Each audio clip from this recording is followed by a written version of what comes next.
Pues hola a todas, hola a todos, todo el mundo, bienvenidas, bienvenidos. La idea de este debate que vamos a tener hoy el gusto de presentar es un poco hablar acerca de cómo es estudiar Bellas Artes. Realmente hay personas que creen que Bellas Artes ya no es lo que era, que creen que Bellas Artes igual tendría que tener un punto de vista más técnico, quizá más clásico. Hay personas que creen justo lo contrario.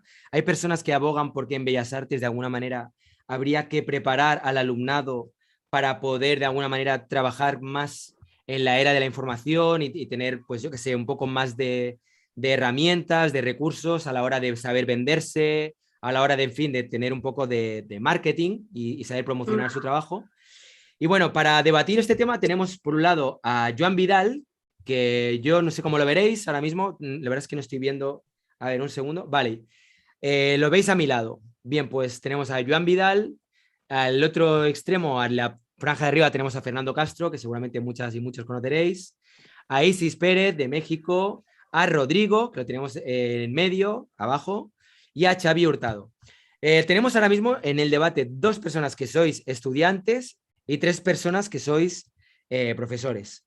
Entonces, si os parece, a mí lo que me gustaría es igual empezar por Adrián, ay, perdona, por Adrián, por Joan, y que plantee un poco cuál ha sido su experiencia estudiando en la Universidad de Granada, porque esto fue lo que propició este debate, y a Sí. raíz de ahí, pues vamos tirando un poco del hilo y vamos viendo qué va saliendo, ¿vale? Pues nada, Joan, ¿cuál ha sido tu experiencia estudiando en Granada y por qué Eh, decidiste cambiarte a Barcelona?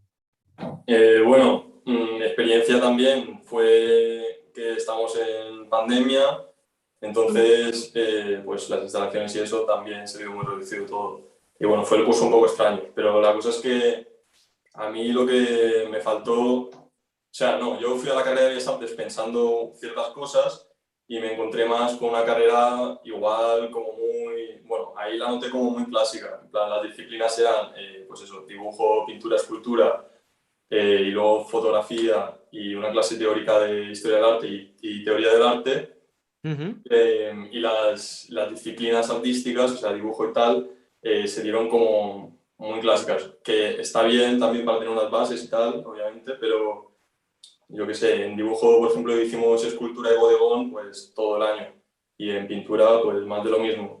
En escultura sí que me gustó un poco más, la verdad es que tuve una profesora que se llamaba Ollana Rodríguez, que la dio yo creo que muy bien, compensando también la parte práctica con la teórica, no como por ejemplo en dibujo o pintura que no dimos nada de teoría, menos un trabajo de una página que nos mandaron un día.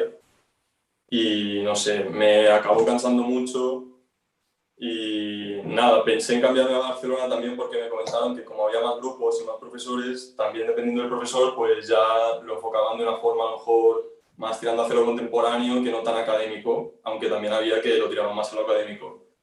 Y bueno, esto es un poco mi año. ¿Cómo ha sido tu experiencia? Vale. ¿Qué hacemos? ¿Hacemos primero estudiantes o vamos alternando un poco? Eh, no sé, si quieres, Rodrigo, cuéntanos un poco tu experiencia. ¿Tú en qué curso estás ahora? Estoy en séptimo semestre Ujú. de 8, entonces me falta este semestre y el octavo para terminar la carrera. Vale, vale. ¿Y cómo está siendo hasta ahora tu experiencia? ¿Dónde estás estudiando exactamente? ¿En qué universidad? En la Universidad Autónoma de Zacatecas, en el estado de Zacatecas. Vale. ¿Y qué tal la experiencia para ti? Pues la experiencia ha sido un poco agridulce por algunos docentes que hemos tenido, también un poco por la limitación. Es una licenciatura muy pequeña, entonces, por ejemplo, un maestro nos lleva 3 materias y era un poco frustrante porque en las materias requerías asesoría en el momento, pero el maestro se limitaba a presentar la clase al principio, dar un poco de explicación y durante el proceso de las clases, que duraban 5 horas, prácticamente te dejaba solo, ¿no? En la materia de dibujo, grabado y sí, esas, y pues no era muy gratificante, ¿no? Porque al momento de tener tus dudas, tenías que consultar con tus otros compañeros o pues tú veías la manera de resolver eso, ¿no? Y creo que era un poco frustrante en ese sentido. pero también hay otras materias en las cuales pues los maestros eran muy atentos, bueno, son muy atentos al momento de que tú tienes una duda en el momento de estar llevando a cabo el trabajo. El caso de pintura, ¿no? Tenías alguna duda, alguna combinación de color, cómo resolver alguna pieza, alguna parte del trabajo, estaba a disposición esa ayuda, ¿no? Y bueno, eso, pues por eso yo creo que fue un poco agridulce, ¿no? Por tener estos contrastes entre maestros que no estaban con la disposición de enseñar y los otros que tenían pues esa buena actitud ante tus dudas. Y a lo largo de la carrera ha sido pues bastante gratificante porque gracias a ella he conocido personas muy, muy increíbles con proyectos interesantes y también pues debido a la necesidad que se tuvo en los primeros semestres con estos maestros que no estaban a disposición, pues yo busqué otros medios fuera de la escuela. Entonces, ya fueron talleres, digamos, particulares, públicos, en este caso de grabado, que es lo que más me interesa a mí. Y bueno, ahí aprendí más cosas, las cuales apliqué a la escuela, entonces fue más sencillo todo ese proceso, digamos. Isis, tú has tenido a Rodrigo como alumno, ¿no? Vale. Sí, de hecho me sentí un poco aludida porque yo fui su maestra de pintura. Por eso dije, Vale. Tenéis ahí química. Y bueno, cuéntanos si quieres un poco cómo ha sido tu... Bueno, esperar, un pequeño paréntesis. El doctor Soriano veo que está aquí. Yo no sé si le apetece, doctor Soriano, si nos estás viendo y te apetece participar, estás más que invitado, te lo iba a poner ahora por el chat. Pero, bueno, eso. No quise comentar mucho a más profesores para que no hubiera un exceso de profesores y poca gente que fueran alumnos. Pero si quiere participar el doctor Soriano, por supuesto, es más que bienvenido, ¿eh? Que lo sepas, doctor Soriano. Vale, ya está, perdona, Isis. Vale, entonces que te sentiste un poco aludida por lo que decía Rodrigo, ¿no? Un poco por... Sí, porque me hizo el favor de hablar muy bien de mí, entonces eso se agradece. Pues para mí ha sido también una experiencia un tanto agridulce porque pues yo ya tengo muchos años de docente. Cuando empecé en la licenciatura en artes, yo tenía ya un tiempo dando clases a jovencitos, a niños y adolescentes, pero la experiencia de la licenciatura es todo otro asunto, porque a fin de cuentas tienes que pensar en qué les puede servir a los chicos para madurar sus procesos. A fin de cuentas esa es como la idea, ¿no? Sí es importante la técnica, aunque yo soy, como algunos ya saben, a mí me interesan mucho los procesos no objetuales y pensar el arte como experiencia más que como objeto. Entonces yo entiendo esto de aprender a pintar, a dibujar, como una especie de bootcamp, ¿no? Un entrenamiento para ver cosas, para percibir situaciones y quizá tu obra no termina siendo objetos, sino termina siendo una serie de apuntar a ciertos procesos y ese puede ser tu trabajo. Pero yo insisto que el trabajar con las técnicas ayuda muchísimo en afinar y hacer mucho más agudo el sentido de la vista, ¿no? Y en ese sentido, pues, yo tengo en la licenciatura en artes 14 años y eso, pues me ha tomado, entiendo como este proceso de la primera vez que yo di clases a ahora, creo que ahora pienso las cosas de una manera diferente y creo que lo que importa sobre todo es el proceso de los chicos, no lo que tú crees que deben saber, sino lo que ellos quieren saber. No sé si soy clara. Entonces, he tratado de buscar la teoría y los procesos, pero sobre todo escuchar a los chicos. Sí, estoy convencida que el arte enseñado de manera vertical, en este sentido de yo sí sé y tú vienes a recibir toda mi sabiduría, me parece que es sumamente infructuoso y no prospera en los chicos, porque pueden aprender a hacer cosas, ¿no? A manufacturar cosas, pero no a pensar el arte y sobre todo pensar lo que ellos quieren del arte y qué quieren como artistas. Y tienes la sensación de que sí se les está enseñando en general. O sea, si pudieras hablar, bueno, ahora si entra el doctor Soriano igual también tendrá otro aporte, pero en México sientes que realmente se está de alguna manera poniendo el acento en tratar de que el alumnado piense más que en que simplemente repita o, sabes, que sea como algo mucho más mecánico. Yo creo que depende de la escuela. Depende de Porque, la por escuela, ejemplo, vale. nosotros estamos pensando en una reestructuración al programa y pues parte de la reestructuración es saber qué están haciendo nuestros compañeros, nuestros pares. Y una de las cosas que yo veo es que en algunos estados de la República se enfoca demasiado en la técnica y cosas así súper clásicas, ¿no? Pero, por ejemplo, tenemos el caso de San Luis Potosí, que su licenciatura es la licenciatura en arte contemporáneo y se enfocan mucho menos en la técnica y los procesos manuales. Entonces, pues depende de la zona. Supongo que tiene que ver también como la economía, porque veo que, por ejemplo, en Nuevo León hay un enfoque sumamente estrecho con la industria. Y entonces hay esta necesidad, porque acaban también de reestructurar su programa, y entonces hay mucha esta vinculación con las empresas. Entonces, una de las cosas que nos comentaba una de las maestras, que sus casos de éxito son chicos que están trabajando para la industria, lo cual no sé si es algo que yo, no sé. Ya, como No que sé lo si ves un es algo poco que está muy bien. demasiado direccionado, ¿no? Al tema empresarial más que a la propia autorrealización personal de cada alumno, ¿no? O cada alumna. Eso lo siento yo, pero te digo, depende como de la universidad, pero estoy convencida que está íntimamente ligado a las situaciones económicas del estado en el que se desarrolla el Donde programa. esté ahí, vale. Bueno, ese sería otro tema de debate bastante interesante y es el tema, Sí. el efecto que tiene la empresa privada en la educación pública, ya sea en la carrera de Bellas Artes como en general, ¿no? Vale, pues seguimos con chat. Bueno, bienvenido, doctor Soriano. Ya veo que estás Hola, ahí hola. metido de lleno en la faena. Muy bien.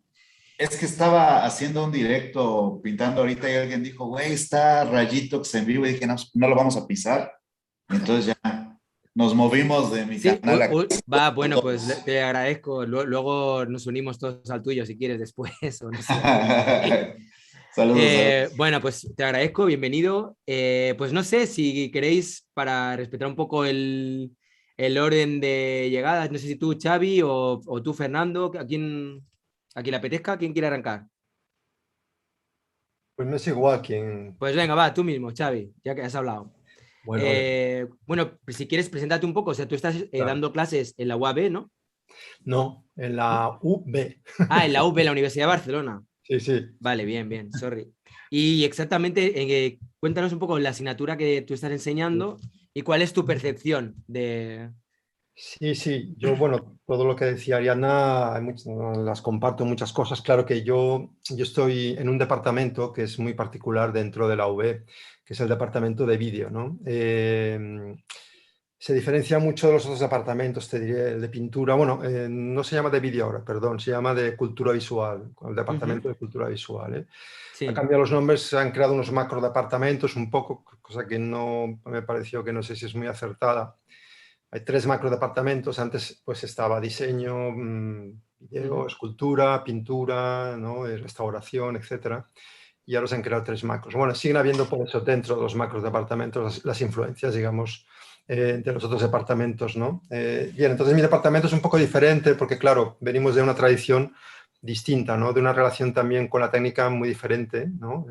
Yo doy clases de un taller de creación en el que trabajamos con nuevas tecnologías y luego de vídeos, sobre todo, vídeo y cine. Entonces, y también de vídeo, ¿no? Vídeo, ¿no? Claro, hoy en día hablar de vídeo es un poco complejo porque también, o de post-vídeo o de post-cine, ¿no? Pero bueno, sí, yo creo que todavía se puede hablar de vídeo hoy en día, ¿no? De vídeo y de su tradición, ¿no? Bien, no sé, entonces, claro, a mí Aquí hay muchas cosas que me gustaría debatir o traer, no sé, a colación un poco, Sí, sí, perfecto. ¿no? Que sería, bueno, también, no sé, los alumnos, saber que ellos, qué es lo que traen, ¿no? Porque, no sé, estoy esperando a ver qué, ¿no? Es muy importante escucharlos y lo que ha dicho Ariadna para mí es clave, ¿no? Lo que para nosotros lo importante son ellos, lo más importante, ¿no? Ujú. Es ver que crezcan, ¿no? Que realmente la persona que hay allá encuentre lo que estaba buscando, que encuentre algo que realmente le satisfazca, ¿no? Le ayudamos un poco a eso, ¿no?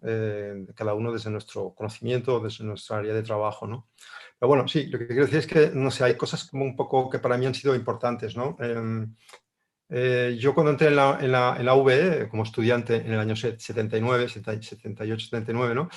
Se estaba debatiendo, o sea, se estaban en los consejos de departamento a los que yo asistí como alumno, se estaba debatiendo el segundo ciclo, o sea, dentro de la universidad, no existía todavía, o sea, la carrera de Bellas Artes estaba integrándose en la universidad, no existía todavía el segundo ciclo, la antigua Escuela de Bellas Artes Sant Jordi se estaba integrando y durante todos estos años, como 40 yo diría, ha habido un proceso que yo no sé hasta qué punto, digamos, ha cambiado en paralelo a todo lo que es, digamos, obviamente la evolución de eso que llamamos arte, ¿no? Que aparte también la palabra arte yo diría que hay que darle, es una especie de sumidero muy grande, ¿no? Un espacio complejo, ¿no? O sea, yo cuando hablo de arte me gustaría hablar en plural, ¿no? O sea, Ujú. sobre todo de cara a los alumnos, ¿no? Porque son muchos artes a los que pueden ellos entrar en el futuro, etcétera. Pero bueno, entonces eso, ¿no?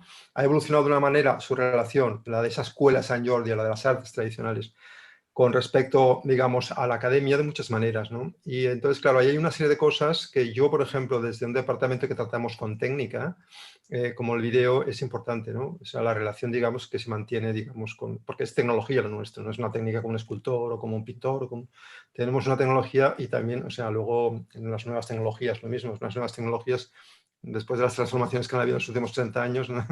Nada que decir, ¿no? Quiero decir, es una relación en el taller con la técnica muy diferente, con la tecnología muy diferente. Y entonces, eso es un tema para mí importante, la relación, digamos, con la técnica por la otra, de qué manera, digamos, las artes se relacionan, digamos, con las disciplinas académicas, digamos, las disciplinas académicas y sus metodologías de conocimiento, ¿vale? Porque yo pienso también que las artes, nosotros, no tenemos que, digamos, que mendigar ningún tipo de metodología de conocimiento a la antropología, a la sociología, a la filosofía. Tenemos nuestro propio método, ¿entiendes? Y a veces parece eso, a veces parece que nosotros estemos ahí como si fuéramos, yo qué sé, una pandilla de tontos, ¿no? Y nos vienen de fuera, o sea, personas a explicarnos, ¿no? Cosas que... Y por otra parte, esas personas tienen un conocimiento, o sea, cero, de lo que es el trabajo del taller. La relación que tienen los alumnos que van a coger, la relación que tienen, y lo hablo desde mi relación desde el vídeo, no sé, no soy ni escultor, ni pintor, ni nada parecido, o sea, pero que sí, que veo Sí, eso, que sí, sí, sí. falta, eso para mí es importante también. Es un tema a debatir un poco, a reflexionar, ¿no? Y bueno, y nada, yo creo que de momento simplemente lanzo eso, ¿no? Como para empezar a hablar, no sé, Vale, sí, podemos hacer ahora una intro así un poco más escueta y luego igual entrar más sí. a piñón. Vale, seguimos con Fernando. Tú, no sé, tú también tienes ahí bastante experiencia como docente, llevas un montón de años, ¿no? Bueno, Dando sí, clases ahí en Madrid. sí, yo llevo ya más de 30 años, dentro de poco serán casi 35 años impartiendo clase. Bien, es verdad que no he sido nunca profesor titular de facultades de Bellas Artes o en facultades de Bellas Artes. Ujú. Mi titularidad es en estética en la Universidad Autónoma de Madrid e imparto clases de historia del arte, de filosofía, de estética, de teoría de literatura, de teoría del cine, etcétera, etcétera, de música y fenómenos culturales contemporáneos. Eso no impide que haya impartido muchísimas clases, seminarios, talleres, másters en escuelas de bellas artes a través del mundo. Es decir, que he impartido clases en la Kunstacademie de Düsseldorf, he dado clase en Brera, en Italia, he dado clase en Goldsmith, he dado clase en Harvard, en Yale, es decir, he dado clase en muchas universidades, en muchas escuelas en Moscú, he dado clase en Tokio, he dado clase en muchas, en Sydney, en muchos países. He tenido incluso la responsabilidad de la cátedra Juan Gris en Bellas Artes en Madrid y conozco los planes de estudio de las escuelas, ¿no? Y también estuve al frente de un instituto de estética y teoría del arte, donde había profesores desde Luis de Pablo, Cristóbal Hafter, a Valcárcel Medina, Juan Muñoz, Antonio Muntadas, es decir, que he tenido esa relación, ¿no? pero digamos siempre he ido como un profesor al que invitaban para hacer un curso de doctorado, cuando eran esos doctorados presenciales, para hacer un máster, como visiting professor, como profesor visitante, y tengo esa experiencia un poco, vamos a decir, de globetrotter a través de universidades internacionales, pero no de ser profesor de plantilla como lo son ISIS o como lo es Xavi, es decir, yo no estoy trabajando en una facultad de Bellas Artes, aunque ha habido ocasiones en las que he tenido la tentación de dejar mi querida Universidad Autónoma e irme a una facultad de arquitectura, donde he dado clase durante muchos años, o a una de Bellas Artes, ¿no? Respeto mucho a los profesores de Bellas Artes porque muchos de mis colegas y mejores amigos dan clase en esas facultades y también algunos de mis alumnos también imparten ahí lecciones. Pero no puedo ocultar mi impresión general de que las escuelas y las facultades de Bellas Artes, desde su transición, que la marcaba Xavi, de ser escuelas a ser departamentos y universidades y facultades universitarias, no han hecho un debate articulado y profundo sobre qué sería la enseñanza universitaria de las bellas artes. Es decir, yo pude asistir a ese momento en el que la Escuela de Arte de Madrid y los profesores que impartían en Barcelona, como Joan Hernández Pijuan, ¿no? Que gran amigo Pijuan, que era profesor de la escuela, cómo pasaron de ser profesores de escuela a ser catedráticos de universidad en el lapso de una semana. Yo estuve en su defensa de la tesis doctoral, que era una cosa brevísima, y de su paso a ser catedrático, y luego he conocido a muchos profesores, ¿verdad?, que pasaron de ser profesores de escuela a ser profesores de universidad. Y creo que eso fue un paso que no se meditó bien qué era lo que se hacía, cómo se hacía y hacia dónde se iba, ¿no? Y en general en España no ha habido un debate sobre qué pasa con las escuelas de Bellas Artes, como tampoco lo ha habido en otros muchos países. Cuando hace muchos años a José Luis Brea, a Eduardo Subirats y a mí nos invitó el Consejo Nacional Educativo de México a participar en la reforma del plan de estudios de las escuelas de arte en México, vimos que había una falta de criterio, de un marco, no digo unificador, porque yo no creo mucho en el marco unificado, pero un poco directrices de cómo se tendría que enfocar la enseñanza de las bellas artes, que realmente es un rótulo antiguado, no bellas artes, no Beaux-Arts, que aplicado al siglo XXI ya no creo que tenga viabilidad, ¿no? Yo antes de empezar hice una cosa, que fue descargarme el plan de estudios de la Universidad de Barcelona, donde da clase Xavi, al que no conocía, pero ahora estamos aquí juntos, y el plan de estudios de la Complutense de Madrid, ¿no? Entonces, cuando uno tiene los dos planes, que los tengo aquí delante mío, pues se da cuenta de cómo en un mismo ámbito, vamos, en un país, ¿no?, con independencia de qué es esto de España, pero bueno, vamos a dejar ese debate que hoy estamos... Sí, no entremos ahí, no entremos ahí. Pero bueno, y es cierto que pensamos, abrimos ahora plan de estudios de la Facultad de Euskadi, ¿no?, Bilbao, Cuenca, Granada, donde ha estudiado Joan, y las distintas facultades de Bellas Artes, Murcia, etcétera, y veríamos la enorme diversidad de aproximaciones a qué es lo que se enseña, ¿no? Aquí, en la Universidad de Barcelona, es muy gracioso porque cuando tecleas, como yo he puesto en Google, plan de estudios de la Facultad de Bellas Artes de Barcelona, pone grado de Bellas Artes, paréntesis, plan antiguo, ¿no? O sea que ellos tienen un plan antiguo, ¿no?, que es un plan antiguo, pero que está vigente en el 2021, ¿no?, donde estamos. Aquí hay un elenco de asignaturas con nombres, hay que decir, Xavi, algunos de ellos rocambolescos. Es decir, hay nombres, títulos o rótulos de asignaturas que aquello no hay por dónde agarrarlo, ¿no? Actitudes interdisciplinares, artes mediales, confluencias en el trayecto personal, que podía ser casi encuentros en la tercera fase, el título de la asignatura. Fíjate qué título, ¿no? Confluencias en el trayecto personal, espacios de creación, espacios de difusión, ¿no? Crítica de la representación, dibujo en movimiento, expansiones del arte, fotografía, iconología, introducción a las terapias creativas, laboratorio audiovisual, modelos, maquetas y prototipos, mundo y sociedad, materiales inventariables de la práctica artística, prácticas del cuerpo, psicología del arte, representación gráfica, taller de creación, una asignatura que se llama Teorías de la Interpretación, Mnemosine y las Artes. Fíjate qué título, como para que te dé un sofoco, es que se titula así una asignatura. O sea, digamos, el plan es un menú degustación de un restaurante extraño en el que entras y no sabes lo que vas a comer. Esferificación del arte, ¿no? Deconstrucción. La Magdalena prustiana versión mermelada corrupta, ¿no? Y en el caso de Bellas Artes de la Complutense de Madrid, estos son más de la vieja escuela, ¿no? Es decir, estos tienen tres fases, que es fundamentos de dibujo, fundamentos de escultura, fundamentos de pintura, fundamentos de la imagen fotográfica. Estos van como al fundamento, ¿no? Esto quiere decir, son carcas vocacionales, son carcamales, son viejunos por definición propia. Entonces tienen por colores, ¿no? Fundamentos del dibujo se llama en primer año fundamento, en segundo procesos, en tercero construcción, y en tercero estrategia y el último producción. Y eso se repite en escultura, fundamentos, procesos, construcción, estrategia y producción. Y en pintura, fundamentos, procesos, conformación, estrategia y producción. Eso va así. Eso quiere decir que traen como unas cosas de así un carril unificado de esas vías del arte, fuera de las cuales dejan muchas prácticas artísticas, porque aquí está claro. Y luego hay como un cajón desastre que llaman fundamentos de la imagen fotográfica, fíjate a dónde se retrotraen, donde tienen dibujo técnico ahí metido, que qué tendrá que ver con la imagen fotográfica, nobody knows. Una cosa que llaman audiovisuales, así como ahí el batiburrillo general, otra llaman tecnologías digitales, y dentro de esa vía tiene una cosa que se llama bases didácticas para la educación artística. Esto no se han sabido dónde meterlo y lo han metido allí en fundamentos fotográficos, la didáctica. Y luego, de teoría, solamente hay en primero una asignatura que llaman análisis de forma y una pequeñita que se llama historia del arte. Y luego en cuarto, proyectos, que debe ser eso ya, que cada uno haga lo que le dé la gana y vaya al bar a beber bastantes cervezas, y otra que se llama trabajo fin de grado, evidentemente, y teorías del arte contemporáneo. ¿Qué es lo que se aprecia? Pues una estructura genérico compartimentada del desarrollo de las artes, en la que no hay relación entre las disciplinas bajo ningún concepto, que da la espalda a la realidad del arte, no solo al actual, sino ya al del siglo XX, y luego una presencia de la teoría escasa y vergonzantemente escasa, ¿no? Pero una teoría que yo comparto con Xavi, no debe surgir como una teoría, vamos a decir así, heterogénea o heterónoma, que es una especie de asistencia teórico-discursiva para que el artista no se sienta acomplejado y mal, ¿no?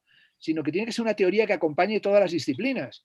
Tiene que ser un discurso teórico que surja de la práctica y surja de los procesos artísticos. Lo que no tiene sentido es lo que nos ha contado Rodrigo, que es muy frecuente, que llegue el profesor y tenga 5 horas de clase, que en 5 horas da tiempo hasta para que te cases y te divorcies, y la clase consista en que llega allí y deja a la gente haciendo nada, porque realmente en esas 5 horas lo único que uno puede hacer es entregarse al narcotráfico o copular con quien pueda o intentar hacerlo. Porque ¿qué haces en 5 horas allí en clase y tu profesor qué hace? Rascándose la barriga, entonando canciones zacatecanas. O sea, ¿qué está haciendo un tipo 5 horas allí? Entonces lo que hay que hacer es, yo creo, que acompañar, ayudar, asistir, trabajar en formato taller y sobre todo tal vez aprender un poco de las grandes escuelas que han dado muchos buenos resultados, como son las alemanas, que desde el principio entienden que el artista, el que se matricula, el joven que se matricula, es alguien que quiere trabajar como artista. Los franceses, como sabemos, en sus escuelas distinguen entre la carrera de arte como arte, es decir, los que quieren ser artistas, y la carrera de arte con todo lo que tiene que ver con enseñanza del arte a niveles, enseñanza media, enseñanza básica, diseño y otras estrategias. Es muy diferente el alumno que va a Bellas Artes, como Joan, que tiene una pulsión artística, o seguramente Rodrigo, que quiere ser artista en el siglo XXI, al que quiere ser profesor de dibujo técnico, diseñador y otra cosa. Y esa distinción, yo creo, en la carrera es fundamental. No todo el que hace Bellas Artes quiere ser artista. Por tanto, hay que distinguir entre el alumno que quiere trabajar como artista, que tiene que tener asignaturas de sistema del arte, que no las dan en ningún lado. Porque luego hay una cosa cierta, se habla mucho de la capacitación, de la empleabilidad, del mundo externo a la propia academia, pero como uno, y eso lo saben los jóvenes que nos están escuchando, como uno crea que el mundo del arte es lo que las escuelas de bellas artes enseñan, lo lleva claro clarinete. Va a pegar un ostión en la vida que se va a destrozar todos los huesos y los primeros los de la cabeza. Porque como hay mucha gente en la Facultad de Bellas Artes, lamento decirlo, muchos profesores que son incompetentes y frustrados, que aunque no os reconozcan, no me refiero a ninguno de vosotros, pero sabéis que los hay, incompetentes y frustrados, están transmitiendo su frustración y engañando miserablemente al alumno, contándole unas cosas que saben que no funcionan, que nunca funcionaron, que están totalmente obsoletas, que solamente van a hacer que la mano se les quede rígida, que no avancen hacia ningún sitio. No le puedes vender una estética determinada, pero no les vendas una mentira, ni académica, ni posmoderna, ni contemporánea. No les digas que son posmodernos porque no lo son, ni les digas que son globales porque no lo son, ni les vendas que van a ser los millennials, los hipsters y los nuevos Jeff Koons de la vida. No, no lo son. Y además no tienen por qué serlo. Pero no les vendas un modelo anticuado porque me parece lamentable. Eso es como si en filosofía estuviéramos ahí solamente educando a platónicos y a kantianos. No. Por otro lado, y termino, sí creo que en todas las carreras universitarias hay una parte absolutamente importante de introducción histórico-metodológica y de aprendizaje y de desarrollo a través de las historias de las metodologías y de las formas de resolución de problemas. Es decir, los alumnos que estudian cualquier carrera, desde lingüística o literatura, antropología a física, aprenden modelos y paradigmas. Y claro que los aprenden y se adiestran en ellos y los van entendiendo en su contexto histórico y en su aplicabilidad al presente. Y saben en qué medida pues, la mecánica newtoniana tiene un ámbito de aplicabilidad y el movimiento maxwelliano y la mecánica cuántica y la teoría de sistemas, etcétera, etcétera. Y nosotros a los alumnos, claro que les hacemos historia de la filosofía e historia de la sociología e historia de la antropología y aproximación al psicoanálisis o a la psicología, pero los estamos enfocando hacia la tarea de pensar y de ser pensadores en filosofía y a la de ser historiadores en historia y a la de ser músicos en música. Y vosotros creo que tenéis una misión muy importante que es, en mi opinión, la fundamental, y es no castrar y no frustrar a ese joven que por la razón que fuere decidió estudiar Bellas Artes, porque imagínate Joan y toda esta gente que era alguien que sentía un impulso hacia el arte y va a la facultad y se sienten maltratados, frustrados y hasta rabiosos. Las facultades de Bellas Artes están llenos de gente que lo ha pasado muy mal y que cuando cuenta su experiencia... Joana, ahí que cómo sonríe. Y dicen únicamente, no, había gente muy guay en el bar. Hombre, si lo guay de la Facultad de Bellas Artes es que había gente que estaba muy bien, que había cuates en el bar, pues que no paguen la matrícula a sus padres, ni se hagan tantos viajes, y se va directamente a un bar a la vuelta de la esquina y allá haces amigos y con la peña del barrio también te entretienes, ¿no? Esta cosa de, no aprendí nada. Es que esto lo escuchas constantemente, es decir, de gente que fue a la facultad y solamente valora que fue bueno como relación humana. Hombre, no, es que somos funcionarios, nos paga el Estado para que hagamos algo más que ir ahí 5 horas y tocarnos hablando mal los huevos. Eso no puede ser, eso no puede ser. Y realmente esto ha sido siempre una cosa así, un modelo. Y yo creo que, bueno, mientras se deje correr, y además hay una cosa cierta, ¿no? Que es como que en las grandes universidades, la Facultad de Bellas Artes es algo como que la dejan ahí un poco de lado y dicen, bueno, no vamos a meterles mano a esto porque son un conjunto de recalcitrantes que agárrate que hay curvas. En cuanto que vas allí, está todo el mundo como sindicado, nadie quiere cambiar nada, no los puedes llevar a ningún sitio porque es gente que no tiene dónde ir. Se atrincheró allí y tienen unas horas para imponer su dogmatismo. Hay mucho autoritario. Y en España, ¿qué decir también de la presencia del Opus Dei y de ciertas sectas religiosas en algunas escuelas, ¿no? Que son conocidas? Pues eso también hace mucho daño. Pero vamos, yo creo sobre todo que los planes de estudio, por sintetizar, son un jardín, son un pantano, no hay quien se aclare, y que yo creo que se necesita una transformación grande. La renovación es dificilísima por una razón. Los profesores miserables y torpes que hay en la universidad en España desde hace años han contratado a sus discípulos. Entonces han metido a sus discípulos, con lo cual ahora tienes unos profesores jóvenes, pero más sórdidos que sus maestros todavía. Es decir, eso es una perfección hacia la sordidez, una degeneración progresiva, con lo cual no se trata de que el profesor sea joven o renovado, que va, es más viejo que el maestro. Esto es como Benjamin Button, versión académica. Es decir, nacieron viejos y son ruines y son mezquinos, con lo cual hoy en día a veces uno se encuentra un profesor y de cuando en cuando, como ha dicho ahí pues Rodrigo, de su profesora de ISIS como contaba Joan del profesor de escultura en Granada, que despuntan y están interesantes. Pero así no se puede salvar la universidad. La universidad no se puede salvar porque aparezca un profesor que es brillante. Ese señor, es más, ese que es brillante, como pueda la universidad se lo carga, porque la universidad, y yo llevo 30 y tantos años, entran ganas de dejarla. Yo soy un vocacional, pero hay momentos en los que yo, este año, estaba a punto de decir, cuelgo los guantes, porque es una pelea muy dura, ¿eh? Porque uno acaba de todos los sistemas de acreditación, de indexación, de pseudoinvestigación, de paperiología, de sistemas de verificación del conocimiento. Mira, que te aprendas esta palabrería es un signo de lo mal que van las cosas. Todas esas palabras que he empleado ahora son bullshit, son bazofia. Y yo las empleo. Es decir, ya no hablamos de cosas interesantes, hablamos de una cantidad de términos que son repulsivos. Perdón que me he extendido más de lo debido. Tranquilo. Doctor Soriano, ¿qué tal? Tú, o sea, ¿cuál sería un poco tu radiografía ahora mismo de la carrera de Bellas Artes en México? Pues yo creo que hay una serie de problemas gigantescas. sea, por ejemplo, lo que ya mencionaron los compañeros, pero coinciden que el problema es una falta de organización. O sea, no se sabe qué se quiere enseñar.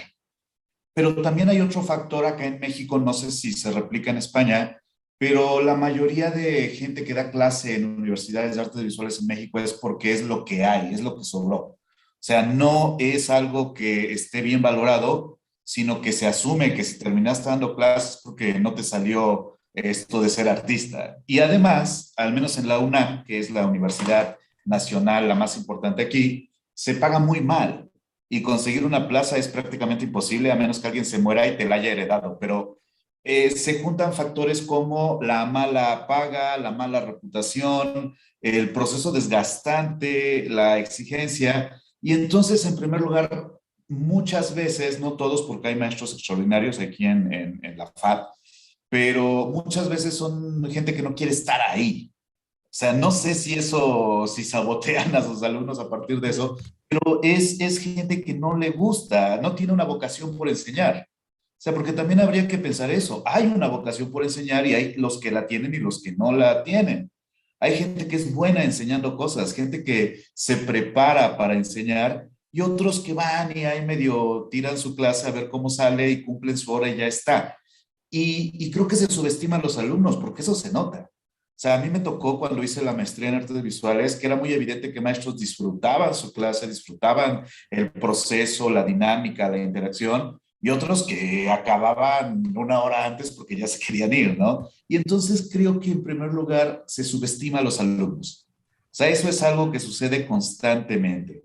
Y también es cierto esto que es muy recurrente, los alumnos que claman a todos lados que no aprendieron nada, pero tampoco hay demasiado que aprender de esos maestros. Digo, por ejemplo, en mi especialidad es la pintura, y en el caso de la pintura, a mí me alarma la enorme cantidad de pintores que dan clases de pintura, pero que no dan propiamente clases amplias en el sentido amplio, sino que enseñan su técnica. O sea, ponen a un pintor que no tiene conocimientos de pintura. Yo siempre he hecho la diferenciación entre saber pintar y saber de pintura, son cosas muy distintas, porque para saber de pintura tú necesitas haber consultado manuales, haber tomado cursos, investigar desde libros de restauración. O sea, el saber exclusivo de la pintura, por poner un ejemplo, es muy amplio.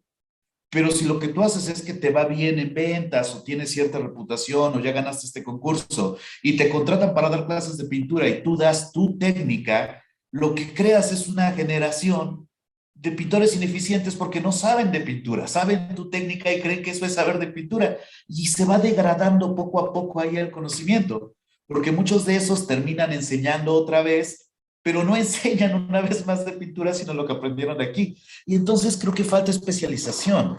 Creo que una cosa que se debería de hacer a la par de revisar con lupa los programas es ponerle más atención a las entrevistas de trabajo. Ok, ¿a quién vamos a contratar? ¿Cómo vamos a evaluar que esta persona va a ser un buen maestro? Porque también es cierto que de repente contratan así como, oye, este alumno es muy bueno, dale un puesto y pum, ahí está.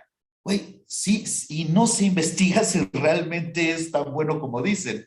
Y te digo, creo que falta una capacitación más amplia y más constante de parte de las universidades, de estar ofreciendo talleres para maestros, pero realmente asociados a lo que van a enseñar y tal. Falta una revisión más estricta de los perfiles que van a dar clase, porque de repente también hay problemas, al menos en México ahorita, estas cuestiones de acoso y tal están por los cielos y dices, güey, ¿cómo contrataste a esta persona en primer lugar, no? Y no hay esa atención, no subestimar a los alumnos, porque los alumnos son gente que confía en los maestros, que pone su educación en manos de ellos y muchas veces los maestros los engañan, como dice Castro, pero al mismo tiempo sí revalorar el papel del maestro, cuestionar por qué se está pagando tan poco, o sea, el salario de maestro universitario si no tienes plaza es ridículo. O sea, no extraña que ya no haya esos artistas que antes daban clases, léase un Siqueiros, un Rivera, o sea, estos artistas ya consolidados que iban a dar clase con esos salarios. Pues cualquier artista medianamente cotizado dice, no voy a perder estas horas dando clases cuando me van a pagar esto? O sea, también es cierto que hay que tener como mucha amor a la universidad para dar clase con ese salario, ¿no? Y al final se va volviendo una masa de problemas que es mucho más grande de los aciertos que hay. Y también está el asunto de la lucha política interna de las universidades y tal, pero por poner un ejemplo, yo creo, así en mi humilde visión, que se tendría que estructurar a partir de un esquema jerárquico, o sea, para lo que creo que tienen que servir las carreras, la formación universitaria es para dar herramientas al alumno, para que cuando salga esté capacitado para elegir de un arsenal de herramientas las que le convienen para desarrollar su obra. En pintura, darle tantas técnicas como sea posible para que adopte la que él quiera, pero sepa no solo trabajar, sino poder apreciar los valores y no únicamente técnicos. Yo creo que se debería de crear un equilibrio entre recursos técnicos y recursos conceptuales o recursos teóricos, que se debería de crear así dos variantes. Ok, de este lado vamos a aprender cuáles son las técnicas habituales a este tipo de obra, que es la que te interesa, y de este lado, ok, ¿quién ha escrito sobre eso? Porque el arte es complejísimo. No es nada más voy a hacer esto y ya está, o voy a pintar bonito y ya está. No, el arte en un nivel universitario tiene que diferenciarse del autodidacta en cuanto que tiene una estructura mucho más sólida de la que puede tener un autodidacta. Tiene que tener una estructura teórica, práctica, complejísima, porque además son años que vas a imprimir en eso. Y de repente eso se estropea cuando hay demasiadas optativas que no tienen sentido. Solo por poner un ejemplo, en una escuela, en una universidad de artes acá en México, que es bastante famosa, hay un curso de pintura, de dibujo, que incluye en su programa de trabajo, descubramos el dibujo telepático. Pídele a alguien en otro punto del mundo que piense en algo y tú dibújalo. Y si no funciona, es que no lo pensó suficientemente fuerte. Uy, ¿cómo vas a dar eso a un nivel universitario? Entiendo que lo des eventualmente en un sistema tal vez performativo, si quieres. Pero ¿cómo vas a dar eso a alumnos de primer semestre? Eso es no tomarse en serio la universidad. O sea, necesitamos empezar ordenadamente, no podemos empezar a tirar materias tan, no sé, subjetivas. En un primer semestre necesitas estructurar el orden en el que los alumnos van a recibir una cantidad de conocimiento y de herramientas muy amplia. Y para eso se necesitan revisar los planes de trabajo y revisar quién los está dando. Ignoro cuál es el sistema de las universidades españolas, pero en México el principal problema que yo detecto es la poca coherencia de los programas de trabajo, la poca preparación de muchos maestros, el poco interés de otros tantos, porque los que siempre sacan el pecho, al menos acá, son los alumnos. Porque si ya hicieron el esfuerzo de hacer su examen, de pagar su colegiatura, muchas veces vienen de otros estados, a veces de otros países, los que menos tienen la culpa son ellos, o sea, se les está fallando.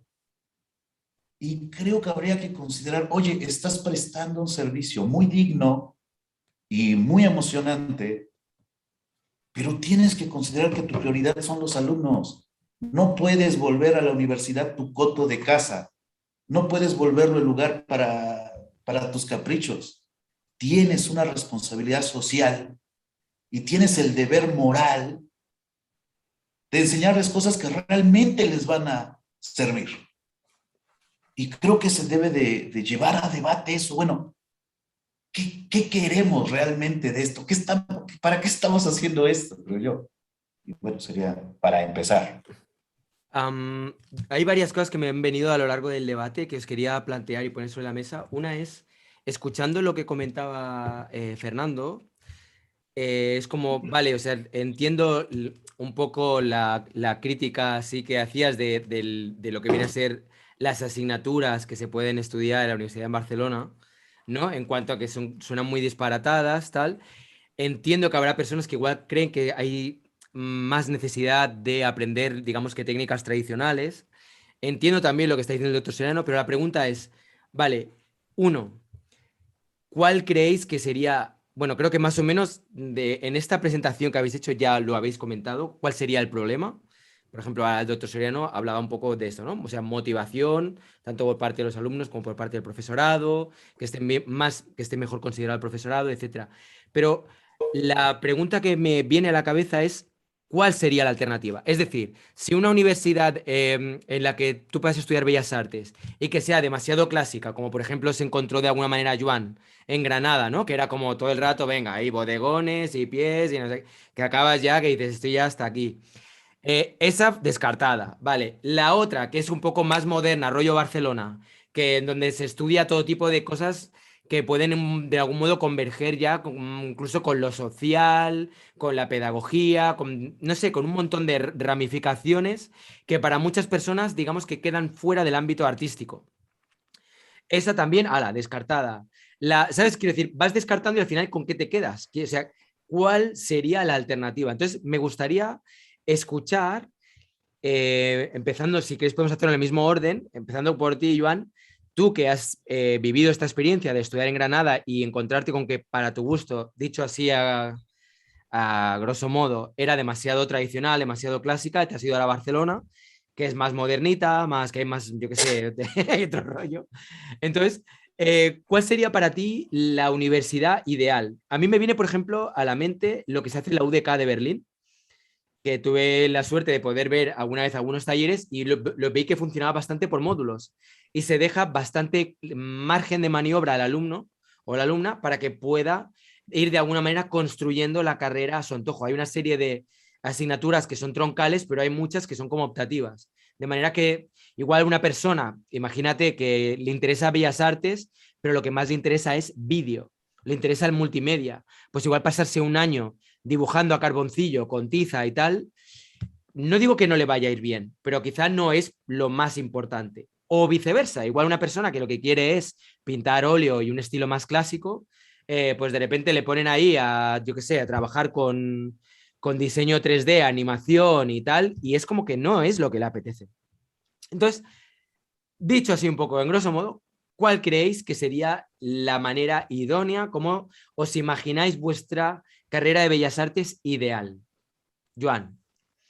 Es que yo, por ejemplo, el tema de las optativas, o sea, no las he tocado porque no he tenido aún y creo que este año tampoco tengo, pero lo veo como, en plan, a mí me gustaría que las hubiera. Y sobre todo optativas que no sean en plan de que eliges la optativa y tienes que seguir con la optativa todos los años. Que puedas elegir la optativa y al año siguiente igual has descubierto que para nada o no te interesa ya y puedes elegir otra optativa y así como por módulos como tú dices.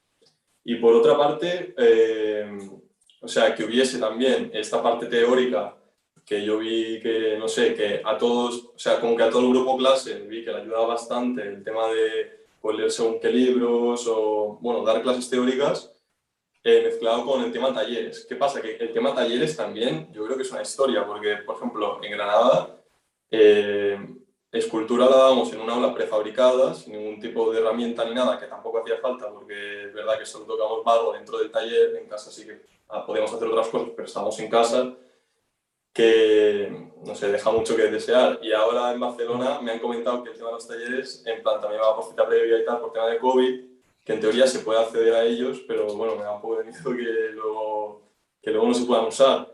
No sé, si hubiese como, en plan, también es que es eso, los presupuestos son los que son, pero no sé, en Granada también una cosa que me dio como mucho coraje es que fui a ver el campus de la Facultad de Medicina y era un campus genial, súper grande, con un pedazo de auditorio enorme en medio, con 3 bloques de pisos de 12 pisos, ahí súper grande, súper guay, y yo estaba en una mierda de prefabricada ahí, muerto de calor, sin ningún tipo de herramienta, y era como, joder, muy discriminado. Y no sé, en plan, entiendo que a lo mejor no haya recursos, pero joder, poder tener un taller bien para los alumnos que puedan acceder a él, juntarlo con las optativas y la teórica, para mí ya es que me bastaría, sería genial, no sé. Ya, bueno, es que no puedes comparar una carrera seria, digna, como es medicina, comparado con esos 4 hippies que están por ahí pintando monas y haciendo 1000 historias, ¿no? Y no sé, y también... Es como mucha gente ve el mundo del arte, ¿no? Y por otra parte también, que ha dicho Fernando, el tema de que es verdad que hay muchos alumnos, por ejemplo, yo digo, pues a mí sí que me gustaría ser artista, que cuando lo digo también es como un poco, uy, porque, no sé, porque es muy difícil y todo el rollo, pero hay alumnos que no quieren ser artistas y es verdad que como que la formación, hay muchas cosas que serían las mismas, pero como que se podría bifurcar un poco porque pues habrá cosas que a lo mejor sí que no le interesen lo más mínimo a la otra persona o a mí del otro tema. Y, o sea, hay como muchos perfiles así, en plan que muchos no quieren ser artistas, o algunos sí. Pero no sé, como que es muy confuso el objetivo de la carrera, por eso. Ya, como que hay diferentes, habrá personas, cada uno con su propia película, ¿no? Que habrá gente que Sí, dice, yo porque para... como que, además, como que yo he tenido la sensación haciendo la carrera que es como, no digas que quieras ser artista, ¿sabes? Porque es como ridículo, como que, no sé, vas a hacer otra cosa, que es Bellas Artes, y luego, pues ya harás lo que podrás, en plan, seas profesor o lo que sea, pero no serás artista, ¿sabes? Y no sé. Rodrigo, ¿y tu experiencia qué tal? ¿Qué crees cómo te gustaría a ti que fuera tu universidad ideal? O sea, ¿cómo te imaginas tú la carrera de Bellas Artes en un marco así como, no sé, perfecto para ti, para tu gusto?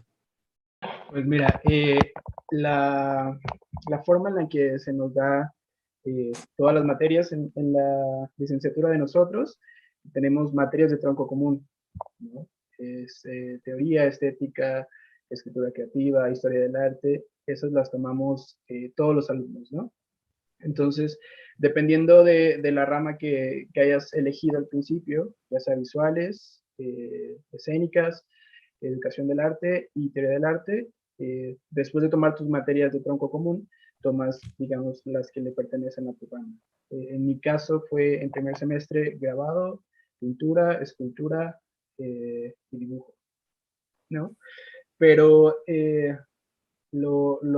como lo comentaba hace rato, el problema fue que teníamos muy pocos maestros para impartir todas las clases y algunos maestros repetían materias y creo que ese fue un problema pues muy, muy fuerte, al menos para mí, porque creo que lo que sería perfecto, bueno, en utopía de una escuela de arte sería que cada maestro se dedicara al 100% a su materia, que no fuera un todólogo, ¿no? Porque al momento de tú dar dibujo, escultura, fotografía al mismo tiempo, no tienes, pues no tienes cabeza para Para una todas las sola cosa. asignaturas, ¿no? Ya. Exacto, entonces para mí sería como fundamental eso, ¿no? Y como lo comentaba el doctor Francisco, desde antes de contratar a los maestros, poner atención a las entrevistas, ver cuál es su especialidad, qué es lo que les motiva a ellos pues, para compartir, ¿no? Como dijo, si es la técnica o si es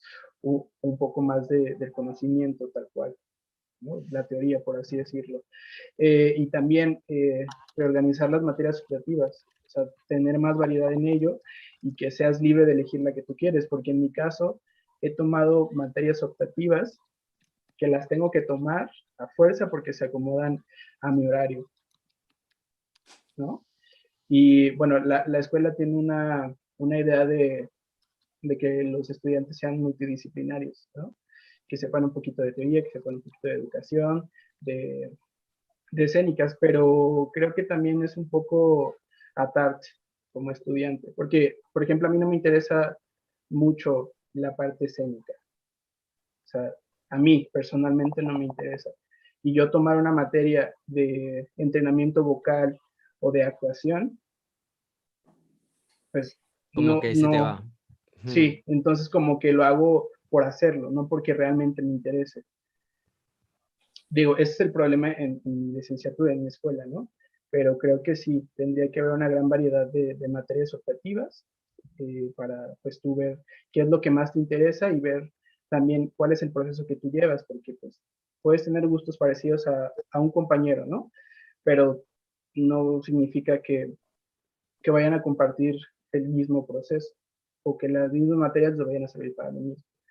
Eso, y creo que también es importante pues escuchar a los alumnos, porque realmente, al menos en mi experiencia, me he sentido un poco silenciado en cuanto a opiniones o en cuanto a dar mi punto de vista sobre alguna cosa, ¿no? En cuanto a algún consejo que me dan. Creo que es importante también escuchar a los alumnos y, bueno, si hubiera alguna reestructuración o un replanteamiento de la estructura de la licenciatura, tendrías que, pues, preguntarle a los alumnos, ¿no? Porque al fin y al cabo son los que van a recibir todo ese conocimiento. O sea, depende mucho, sí, de los maestros, pero al fin y al cabo los que tienen pues, los efectos, por así decirlo, son los alumnos. Entonces creo que sería eso, ¿no? Escucharnos y pues darnos el lugar que merecemos, ¿no? Que creo que es importante porque muchas veces los maestros se sienten dictadores en su manera de dar la clase, de pensar y de muchas cosas. Bueno, nosotros se nos deja a la deriva. Una pregunta, Rodrigo. ¿Tú tienes la sensación, es una pregunta que me venía porque antes alguien ha comentado algo en el chat respecto a la motivación de los alumnos? ¿Tú tienes la sensación cuando miras a tu alrededor de que los alumnos dan una imagen de que están contentas o contentos con la clase y van motivados y tal? ¿O es lo típico que están todos así como con cara un poco... Lo digo porque eso también debe ser bastante desmoralizante. Bueno, no sé, ahora hablaré aquí un poco con el sector más de profesorado, a ver cómo lo perciben, pero yo que he estado alguna vez colaborando en escuelas y tal, realmente cuando tú te encuentras todo de caras que te están mirando así, es duro, ¿eh? Día tras día, tener la sensación de que estás explicando cosas a gente que realmente no quiere estar ahí o que no les interesa o lo que sea, es bastante heavy. ¿Tú qué percepción tienes de tu entorno? Así. Sí, claro, es evidente que pues, debido a estos maestros hemos tenido esta desmotivación, ¿no? Afortunadamente el maestro que nos daba las clases así, que nos dejaba 5 horas libres, pues ya no está impartiendo clases, ¿no? Pero me tocaba muchas veces que era demasiado exigente con los trabajos, no en el sentido de que pues no nos guste que nos exijan, ¿verdad? Obviamente se tiene que, pero muchas veces nos sobrecargaba de trabajo. Recuerdo mucho dibujo 3, recuerdo, era dibujo anatómico. Entonces, de lo que iba a la clase, las tareas, teníamos una clase a la semana. Las tareas eran hacer 5 dibujos de un libro que nos dio al principio del curso. ¿No? Eran pues, los huesos, los músculos y tal. Pero el tamaño que pedía, al menos para mí, se me hacía un poco exagerado porque era un papel de 50 por 60 centímetros y tenías que hacer pues el dibujo en todo el papel, ¿no? Entonces tenías que hacer todos los trabajos con las sombras, con la técnica y tal, y muchas veces al final del semestre o a la mitad del semestre, los compañeros lo hacían ya mecánicamente. O sea, ni siquiera lo hacían porque tenían que cumplir con la... Bueno, más bien lo hacían porque tenían que cumplir con la tarea, ¿no? No porque realmente no porque les estuvieran con gusta... motivación y tal. ¿Crees que eso de alguna manera ha afectado? Y tú, Isis, si tuvieras que, tú como profesora, como docente, y además que estás en la misma universidad que Rodrigo, Sí. ¿cuál sería tu perspectiva? Porque claro, debe ser completamente distinta. ¿Tú qué cambiarías? ¿Yo? Sí, de la carrera. ¿Qué crees que se Creo que podría mejorar? creo que tiene que ver, me atropelló un poco varias ideas, ¿no? Y Fernando, soy tu fan, desde que te oí, ya lo habías visto, vi un video de un libro que presentaste sobre SAG, bueno, y ahora te recuerdo. No, pero justo estaba pensando pero tiene que ver con las políticas de la educación pública. Creo que por ahí vamos mal. Y más porque nosotros somos el patito feo de la educación pública, aparte, ¿no? Porque somos los que menos recursos tenemos. Y esto que dice Rodrigo es totalmente cierto. En el área de visuales éramos 3 profesores. Éramos solo 3 profesores, ¿no? O sea, el área teórica eran más del doble, pues. Y entonces eso crea una serie de vicios y una serie de problemas. Creo que mi escuela ideal sería que tuviéramos espacios adecuados para impartir las materias, porque porque luego andamos improvisando con los espacios, ¿no? Número 2, tener más compañeros. Otra, soy la única maestra del área de visuales que tiene un medio tiempo. O sea, yo no soy de tiempo completo. Yo tengo un medio tiempo. Todos los demás profesores son profesores de asignatura. ¿Sí? Ahora ya no somos 3, ahora ya somos 5, ¿no? Pero igual, es un problema porque son profesores de asignatura. Es decir, no tienen ni tiempo de investigación, ni tiempo de... Y yo tengo 10 horas para eso, ¿no? Entonces, si con eso organizo un festival ¿no? Y ahora andamos coorganizando lo del Congreso Internacional de Artes Visuales, entonces con la Universidad de Querétaro. Entonces, eso es un problema porque sí estamos sobretrabajados. Y yo entiendo lo que dice el doctor Soriano, de que pues sí es un poco un apostolado, ¿no? Para algunos. Algunos estarán porque no quieren. Yo la verdad sí, admito, viciosa de mis clases, pero sí es un apostolado. Es muy complicado, es muy... pues a veces es muy, muy desesperante cómo la institución en sí misma y los directores quienes tienen oportunidad de hacer cambios y no tienen una visión sumamente parca del arte, punto. O sea, entonces, pero es que ¿por qué necesitan eso? Si los alumnos de economía no necesitan eso, ¿no? Entonces, ¿por qué sí necesitan eso? Si los de ingeniería no necesitan eso. Ese es un problema. Ese es un problema severo.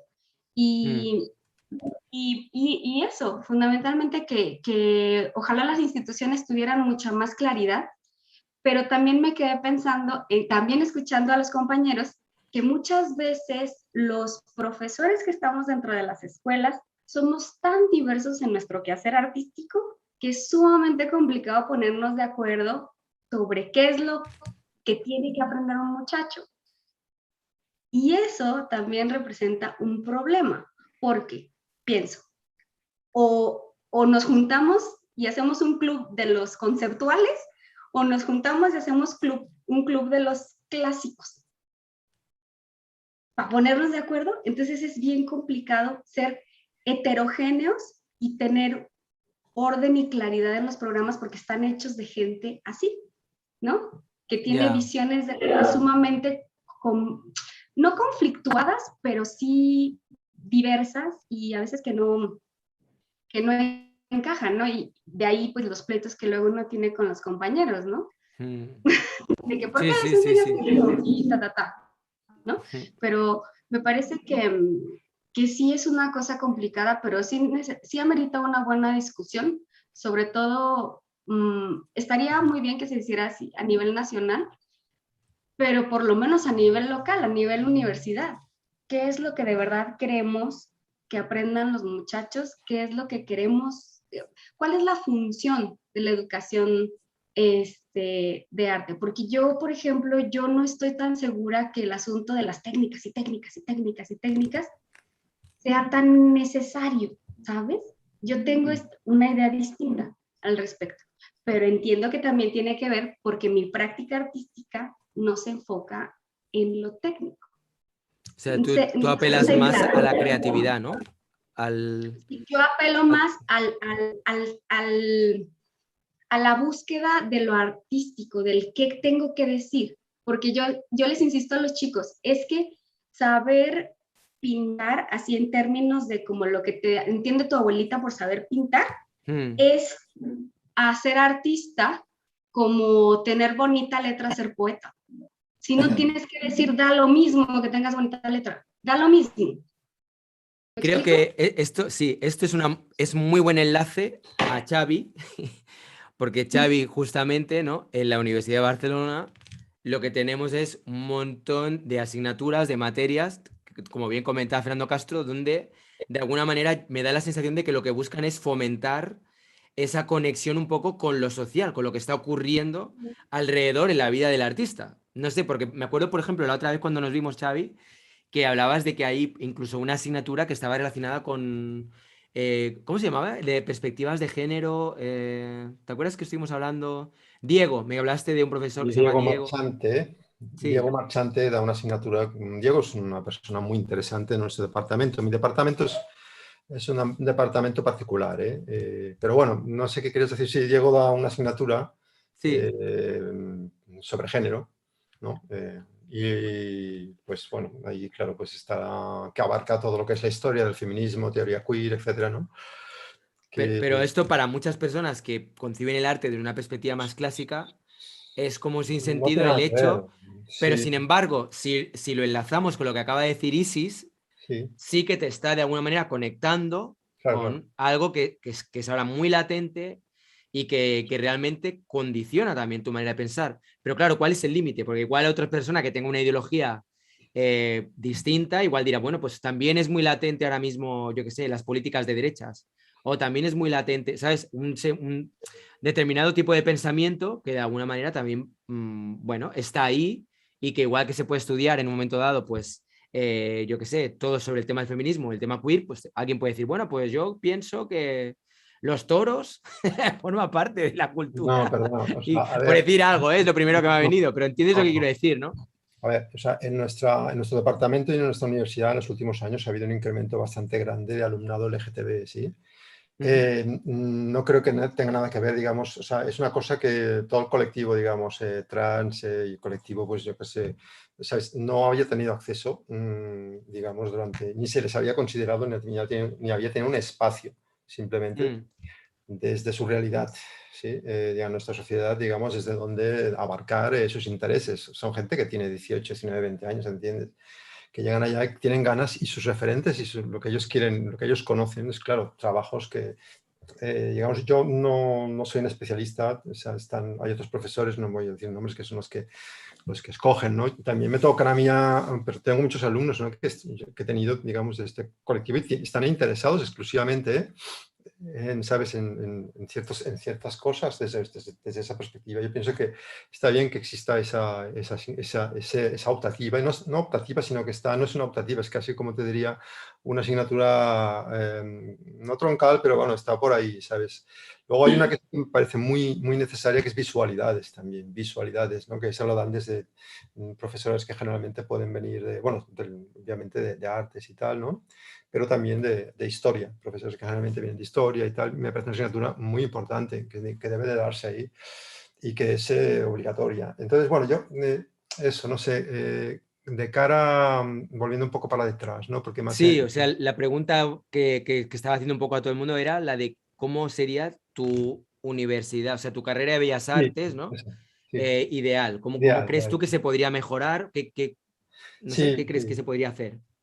Pues mira, yo, bueno, volviendo un poquito para atrás también, porque yo no soy más que profesor asociado, llevo 20 años de profesor asociado, no me ha interesado más el mundo académico, más que, digamos, en el sentido de lo que ocurre dentro del aula, ¿no? La pizarra para mí es un espacio de pensamiento que se abre con mis alumnos y ahí es donde, que es lo que yo disfruto, lo que a mí me interesa, digamos, el mundo académico. El resto me interesa bastante menos, ¿vale? O sea, todo lo que es la carga, digamos, de los pobres profesores, que tienen que estar con cuestiones administrativas, etcétera. Por suerte yo, por desgracia, lo he esquivado durante años. Segundo, también que mi experiencia como profesor, por suerte también, no se ciñe a la Universidad de Barcelona, sino que, bueno, primero estudié en Nueva York también, un máster en la Universidad de Nueva York, donde comprendí que había otras maneras de aprender y de enseñar arte, ¿no? En NYU, y luego también pasé a dar clases durante muchos años en Colombia. Colombia ha sido el lugar donde yo he aprendido a enseñar, desde el año 96, ¿no? En la Universidad Nacional de Colombia, que es la pública, que es otro tema, universidad pública, universidad privada, ¿de acuerdo? Sí. Y en la Universidad de los Andes, que es, digamos, como una universidad americana, o sea, por lo que pagan los alumnos dentro de Bogotá. Claro, las metodologías, o sea, todo absolutamente a nivel, digamos, organizativo, político y todo es absolutamente diferente. O sea, y aquí en Barcelona un poco pasa lo mismo. Me encanta que Fernando haya cogido y haya echado una ojeada al plan de estudios porque es que realmente es lo que se refleja, es lo que él ha dicho, ¿no? O sea, sí diré que hay un plan viejo y este año entra en vigor un nuevo plan. Que, el tema es cómo se llegó a este plan. Lo voy a decir antes de hablar de mi universidad ideal porque es que ¿cómo se Sí, sí, llega a un plan perfecto, de perfecto. estudios? Llevábamos 2 años con reuniones en las que obviamente yo entré en alguna ocasión porque los compañeros a mí me consideran del departamento y me llaman aunque sea asociado, pero en el que la mayoría de profesores asociados no han entrado, en el que ocasionalmente hay un representante de los estudiantes, pero que, ¿sabes?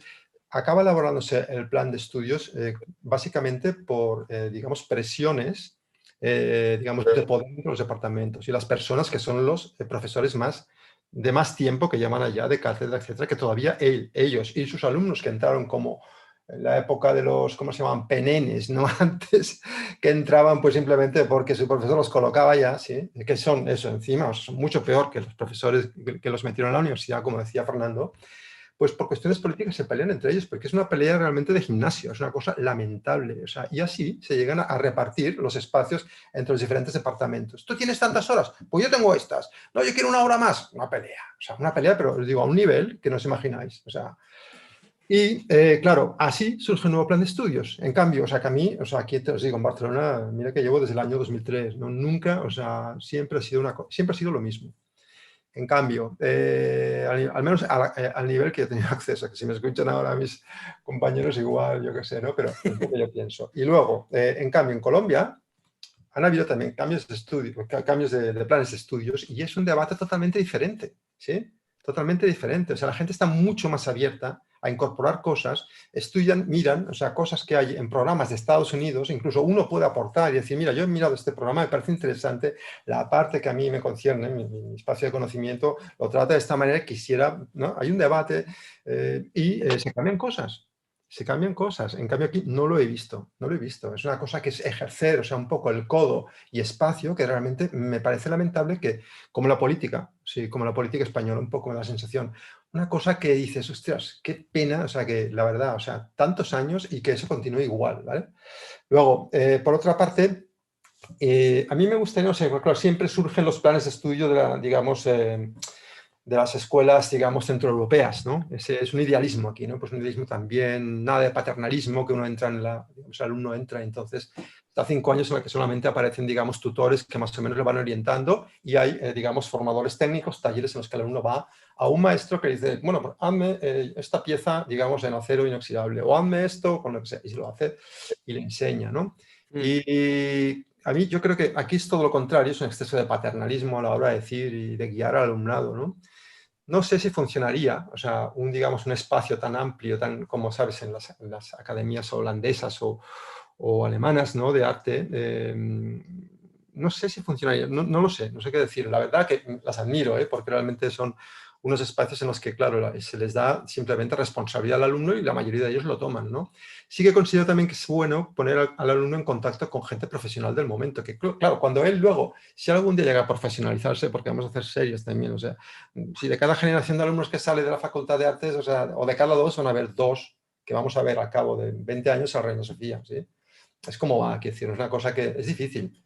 No hay espacio para más, es que el espacio, digamos, el mundo del arte no suelta espacio para más. No estoy criticando ni a las organizaciones ni instituciones, sino que no, es una cosa complicada y compleja, ¿no? Entonces, claro, la mayoría de la gente, yo creo que también es interesante concebir eso, que para no crear frustraciones y gente frustrada, ¿no? Y también estoy de acuerdo que hay muchos profesores frustrados que transmiten esa frustración a los alumnos, como decía Fernando, que es horroroso, ¿eh? Pero también pienso que es interesante, pues no sé, ver y ampliar un poco el abanico de posibilidades, concebir que sí, que puede que a lo mejor hayan galerías y espacios que hacen un arte expresionista, que a mí no me gusta, ¿no? Una pintura de tal tipo y otro, y que funcionan y que a lo mejor nunca ya van a llegar al magma, pero va a tener su espacio de funcionamiento extraño ahí en un mundo que luego los grandes curatos nos lo van a mirar, obviamente, y a lo mejor yo tampoco te digo, pero bueno, eso existe también, está ahí, hay gente que lo... Pues por eso yo creo que también es interesante o... No digo que tengamos que enseñar eso, obviamente, pero que concebir que luego es muy realmente la práctica del arte muy diversa, ¿no? Hay muchas cosas allí que en todos los sentidos, ¿no? También ahora, pues todo lo que es el arte, digamos, sonoro que ha entrado, ¿no? O sea, hace unos años, ¿no? Que hay un máster y mucha gente que trabaja con, o sea, que hay una especie como de interés grande por parte del alumnado en trabajar con el arte sonoro, ¿no? Con esas técnicas, ¿no? Entonces, yo creo que hay muchas cosas, yo creo que es interesante poner en contacto en talleres, o sea, en la facultad había una asignatura en el plan anterior, porque ahora está entrando uno nuevo, que se invitaba gente, pues yo que sé, vamos a invitar a, pues, a Marcelo Expósito, Lalia Baidosera, a Way, gente para que vengan y tengan contacto con los alumnos, expliquen su experiencia, abrir ese espacio y que vaya pasando gente y que entren en contacto con gente que les explique historias, que vayan viendo un poco. Claro, lo que pasa es que lo que les puedan explicar estas personas y lo que luego ellos se vayan a encontrar cuando salgan, ya va a ser diferente, ¿no? O sea, yo también, pues cuando estaba en Nueva York pasaron allá que si Judith Barry, gente importante, artistas nos explicaban historias en los talleres, pero luego, claro, salías y ya, pues, o sea, lo que tú te encontrabas allá, pues en Soho y en todo, era una historia totalmente diferente. Y yo qué sé, eso es un tema muy complejo, ¿no? Y difícil de... Entonces, claro, sobre todo también está la parte vocacional, o sea, digamos, del alumno, de la persona que quiera, digamos, meterse en ese territorio tan complicado, ¿no? La parte, digamos, de la vocación. O sea, si no tienes vocación, no te metas en esto, realmente dedícate a otra cosa. Ya, Una sí, ingeniería o algo así, o una carrera técnica, para no estudiarte. No Mm. sé, entonces yo creo que un poco despaternalizar un poquito, abrir un poco más, que venga más gente de fuera, o sea, interactuar con, que eso lo intentamos hacer un poco, o sea, con muchos, invitar a gente de fuera, ¿no? De muchos tipos digamos, de practicantes de eso que llamamos arte, a muchos niveles, en todos, también no solamente artistas, sino obviamente también teóricos, ¿no? O sea, teóricos y gente que traiga, digamos, contenidos, ¿no? Bueno, contenidos son, perdón, en arte de contenido, pero que traiga, digamos, una visión también más estructurada, ¿no? Y bueno, que estas disciplinas que eso también aportan. Como Sí, en la UDK esto que comentas también, también vi que lo hacían. O sea, lo único que directamente se decía al alumnado que Sí. eligieran qué profesor o profesora Querían, sí, sí. como artista querían que les diera clase. Entonces, les daban diferentes opciones de artistas con quienes habían hablado y nada, y se votaba. Pues mira, queremos que venga este performer o esta performer o este pintor o quien sea. Y venía y daba uno de los módulos. Eso también, la verdad que me parece que es una muy buena... Sí, que eso es una buena opción, preguntar. Sí, es una muy buena opción, sí. Sí, claro, claro. Pues no sé, Sí, pero no sé si quieres comentar algo más. O... No, eso que te digo, que yo he encontrado últimamente, ahora no, entre la pandemia y esto, llevo un tiempo sin ir a Colombia, ¿no? Y por los problemas que hay en Colombia también, que son grandes, ¿no? Pero todo el tiempo que he estado, o sea, he encontrado ya como mucho más, te digo, mucho más. Aparte, es también un poco, a veces encuentro una sensación un poco de cansancio, ¿sí? En la sociedad española y en Colombia, o sea, hay unas ganas de cambio, en Latinoamérica en general, por parte de la universidad lo notas, ¿no? Unas ganas de aprender, de conocer, de cambiar, de transformar la sociedad, que me recuerda a la España de la transición, ¿no? Cuando yo estaba entrando en la universidad, que de repente ves unas caras de cansancio, ¿no? O sea, la gente joven a veces también un poco que, a veces, no siempre, ¿eh? Sí, mira a Joan así, ahí con ese abanico, ahí improvisado. Pobrecillo ahí. No, pero se encuentra también, No, ¿no? sí, sí, sí. Más todo el tema también, que no, o sea, que lo menciono porque te lo encuentras también, el tema del Sí. móvil, ¿sí? El tema del Ya. móvil y de las redes sociales y todo esto. Bueno, es que igual para cuando tú estuviste en Colombia, tienes también una visión un poco más idealizada, porque ¿cuándo fue que estuviste? Yo desde el 96 al 2001 estuve viviendo allá, después del Vale, pero 2001 seguro que al del 11. 2001 al 2021, también, igual que en España, también habrá cambiado, seguramente. No, Igual que... perdona, espera, que del 2011 al 2001 al 2016 he vivido intermitentemente 6 meses allá y aquí. Igualmente, los últimos 5 años ha cambiado mucho. Sí, ha No, pero cambiado. hasta el 19, mierda. No, Vale, no, no, 16. pues bueno, no sé, es que yo tengo la sensación de que en España, si tú te fijas el consumo que se hace de móvil Sí, sí. y la conexión que hay con el tema de pantallas y tal, en estos últimos 5 años es como... No, eso es general, yo Está no... desbocado Sí, y creo que es sí, a nivel no, no, internacional. eso es general, por supuesto, eso no tiene nada que ver con España, con Colombia ni con Alemania, ni con Por eso Rusia, digo eso es que de igual si fueras transición. ahora, se te caería un poco... Bueno, no sé.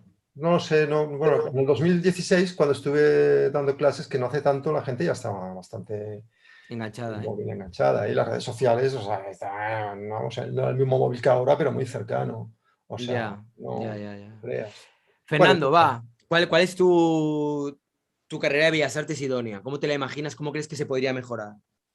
Bueno, yo comparto muchas de las cosas que se están diciendo, incluso lo que estaba ahora comentando Xavi de Colombia, también lo suscribo. Yo he impartido clases en los Andes, he dado clase también en la Javeriana, he dado clase en Medellín, en la Universidad de Antioquia, en el Museo de Antioquia, he dado clase en Zacatecas, en el Museo Felgueres, es decir, conozco estos contextos, es decir, son lugares donde yo he dado.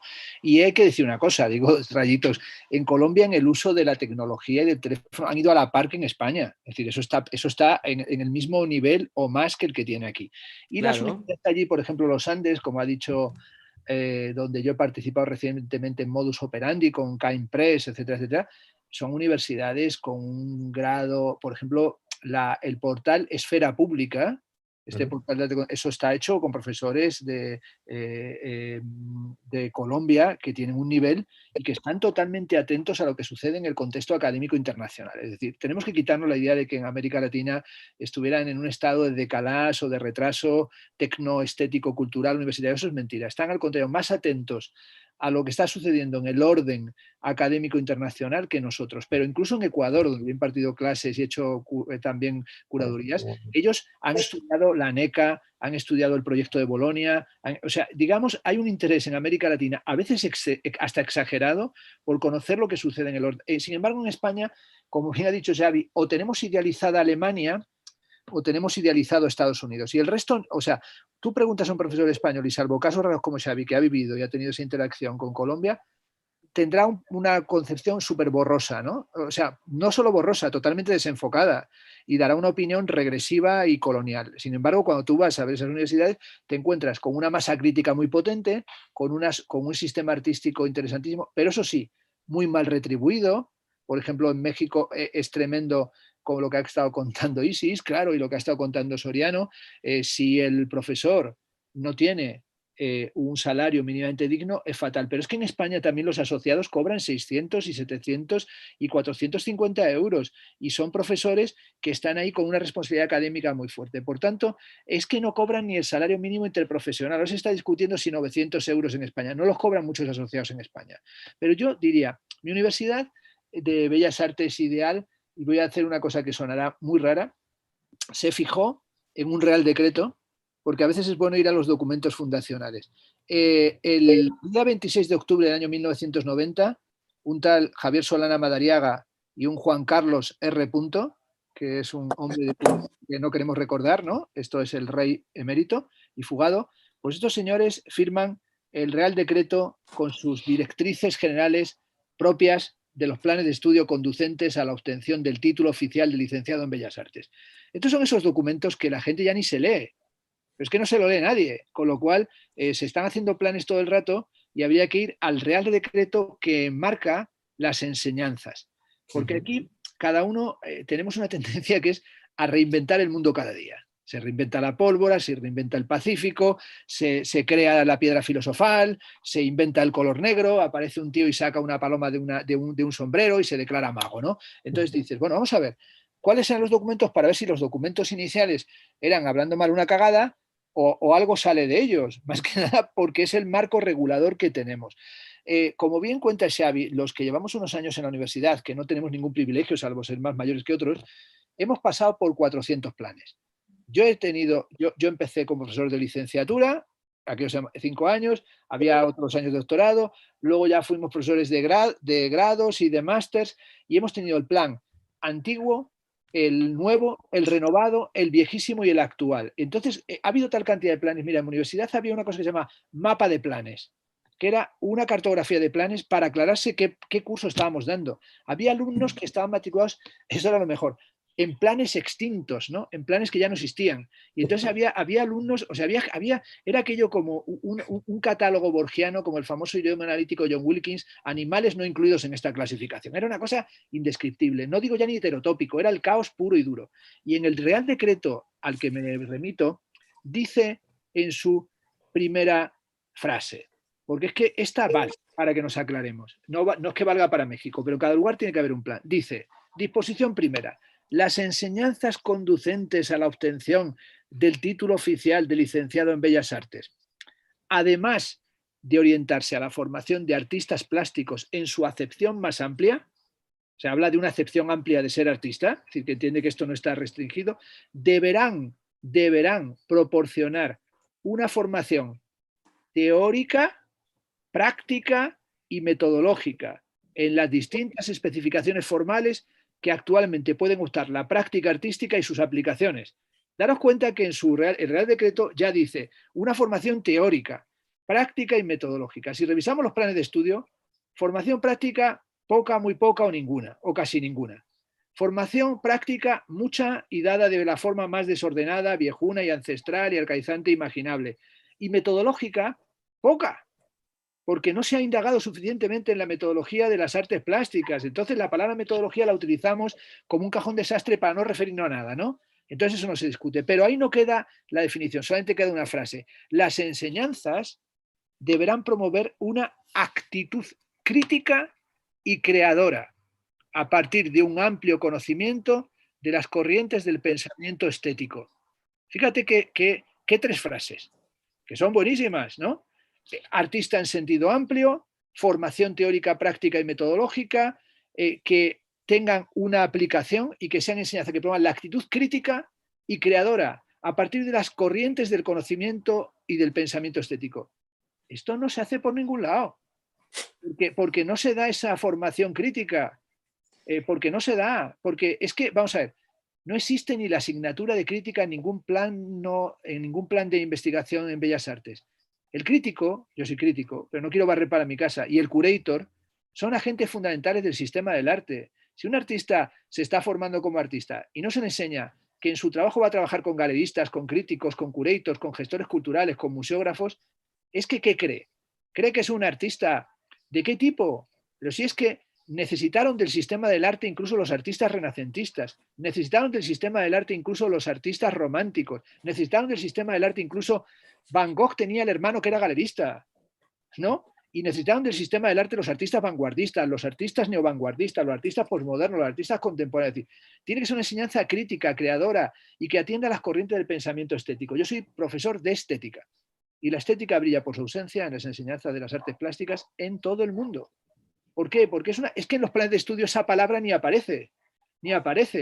Pero eso sí, cuando uno sigue viendo el documento original del 90, digo porque no es las tablas ni un documento tan potente, divide esto en 2 ciclos, un primer ciclo y un segundo ciclo. Bueno, por hacerlo la versión breve. El primer ciclo, las asignaturas son color, hay una asignatura que se llama color, agárrate los pies, color, así, 24 horas, 24 créditos hay que dar de color. Dibujo, 30 créditos. Sistemas de análisis, 8 créditos. Teoría e historia del arte, donde entraría la estética, 8 créditos. O sea, resulta que en la definición se insiste en lo teórico, en lo crítico, en lo metodológico, en las corrientes estéticas. Y resulta que luego, cuando ya en el Real Decreto se dice 8 créditos, ya íbamos jodidos desde el arranque. Volumen 24, y luego en el segundo ciclo, una cosa que se llama idea, concepto y proceso, 15 créditos, y luego una cosa que se llama metodología, lenguajes y técnicas, 35 créditos. Démonos cuenta de una cosa. El Real Decreto es para quemarlo, porque aunque la definición es buena, ¿cómo es posible que la metodología esté en el segundo ciclo? Coño, si no das la metodología al comenzar, si no empiezas por la metodología, ¿por dónde vas a empezar? Es decir, falta reflexión sobre cómo se articula una carrera. Ha dicho Isis algo muy cierto. Las carreras no pueden ser una especie allí de discoteca after hours, donde llega la gente ya muy atacada por la noche y con un consumo de alcohol que hace que más repten que caminen.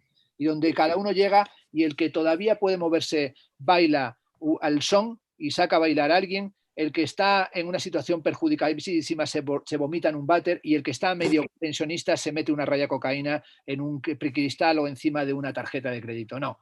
Lo que tiene que ser es un lugar donde haya una coordinación. Y en las carreras hay diferencias entre metodologías, perspectivas, planteamientos en todas las carreras. En filosofía hay filósofos analíticos de corte anglosajón. Hay hermeneutas, hay heideggerianos, hay frankfurtianos, hay marxistas, hay sisekianos, hay feministas, hay distintas olas en el feminismo, etcétera, etcétera. Hay de todo. Y nos tenemos que juntar sociólogos, estetas, éticos, epistemólogos, todos. ¿Y qué hay que hacer? Hay una cosa que se llama, que no funciona en ningún lado, que son las coordinaciones técnicas de seguimiento del título. CTS en abreviatura burocrática. Y ahí hay que sentarse, que no se sienta nunca nadie, porque yo siempre he dicho, es lamentable, es una vergüenza, es una estafa académica que el alumno llegue y los profesores vamos a clase en el individualismo más lamentable. Pero ya no es ni neoliberal, es el individualismo de los gilipollas, lo que se llama etimológicamente la idiotez. Tú vas a tu clase, das tu clase, si eres bueno, la das buena y entusiasmas al alumno. Si eres malo, haces un destrozo brutal y maltratas al alumno. Si eres un dictador, tiranizas y masacras a todo el que puede. Y si eres un mediocre, haces allí tus pequeños apaños, ¿no? Y te vas de clase, cierras la puerta y hay muy buenas. Y luego te dan el salario para que compres 4 croissants y tengas una cervecita templada en la nevera que no la puedes encender porque el precio de la luz es elevadísimo y ya está. Pero chavalote, dedícate a otra cosa. Porque es que cuando vas a una obra donde están construyendo un edificio, desde el peón hasta el que maneja la grúa, van coordinados, cojones, que no vaya un tío y dice, voy a la obra, y uno coge ahí una carretilla y otro coge una paleta. No, que hay un plan, que hay una estructura para construir el edificio. Aquí no se edifica ni se fundamenta nada. Allí va cada uno, y además apelamos, estamos mal pagados. Bien, pero una cosa, tú pregúntale a un profesor qué se está impartiendo en otras asignaturas. Nadie tiene ni idea. Nadie tiene ni idea, sabe que, o poco, sabe que hay por ahí cosas, pero el plan y la orientación que tenemos, pero yo digo en la propia mía. Yo después de tantos años dije un día, ¿os dais cuenta de que hay veces que estamos contando la misma cosa todo el santo rato? Hay cosas que se repiten a un nivel de saciedad nauseabunda. Y viene un tío en primero y pega la clase sobre los diálogos de Platón, el banquete, el Fedón, el Fedro. Y viene un tío en segundo y vuelve a dar la misma clase. Y viene un tío en tercero y da la misma clase. Y viene en Bellas Artes un tío y pega la chapa con Duchamp en primero, en tercero, en cuarto, en quinto, en grado, en posgrado, y ya está la gente allí muriendo en la tumba. Llega un tío y da la clase del urinario de Marcel Duchamp y dice la gente, vete a tomar por culo, otra vez la misma clase del primer día. O sea, no podemos estar todo el día en la misma clase. Entonces hay que buscar una coherencia y decir, ¿pero qué estamos explicando? ¿Qué estamos contando? ¿Qué queremos que la gente sepa? ¿Qué queremos que la gente aprenda? Y además con una cosa también cierta. Tenemos que darle lugar a los alumnos, pero no convirtamos al alumno en el cliente de un bar, ¿no? O en el cliente que siempre tiene la razón, o en el gourmet que enjuicia el menú degustación, o en el youtuber que analiza el último desfile de moda y se cree más listo y le tienen que pagar encima para ir en business class a ver un desfile en París, en Miami o en Kinshasa. No, el alumno tiene que ser también tratado, yo creo, en una situación que no sea jerárquico-dictatorial, pero tampoco tenemos que convertir al alumno en lo que quieran los alumnos, ¿no? Esta cosa, a mí, por ejemplo, una cosa que me pone los nervios cuando se dice, hay que hacer una enseñanza más horizontal. Digo siempre, ¿a qué se refieren? ¿A echarse la siesta? ¿A estar tumbados todos en la cama? ¿A estar todos tumbados así? A mí me parece que hay una cuestión que tiene que ver, y en el arte es fundamental, que tiene que ver con la creación de jerarquía, con la construcción de jerarquía. Una jerarquía que no viene dada ni por el dinero ni por el poder, sino por la potencia de lo que estás haciendo. Porque si no es todo indiferenciado. Y yo creo que hay que hacer que tampoco nos convirtamos, como pasa en tantas universidades y sobre todo en las privadas, en súbditos del alumno, porque para que no se sientan mal hay que darle la razón en todo. Y esto lo conviertes en un maldito kindergarten. Porque a base de triturarlo todo, ¿qué es lo que quieren los alumnos? Mira, das una clase y te dicen los alumnos, profe, ha colgado esta clase en Moodle, ha puesto nos ha dado la bibliografía en la plataforma y podemos leer al final en vez de un libro media página. Chico, por favor, que es que hemos convertido las enseñanzas universitarias en una cosa que realmente es de pena, es de pena. Yo creo que tiene que ser, la universidad es un lugar en el que tiene que haber una estructura de riesgo experimental académico.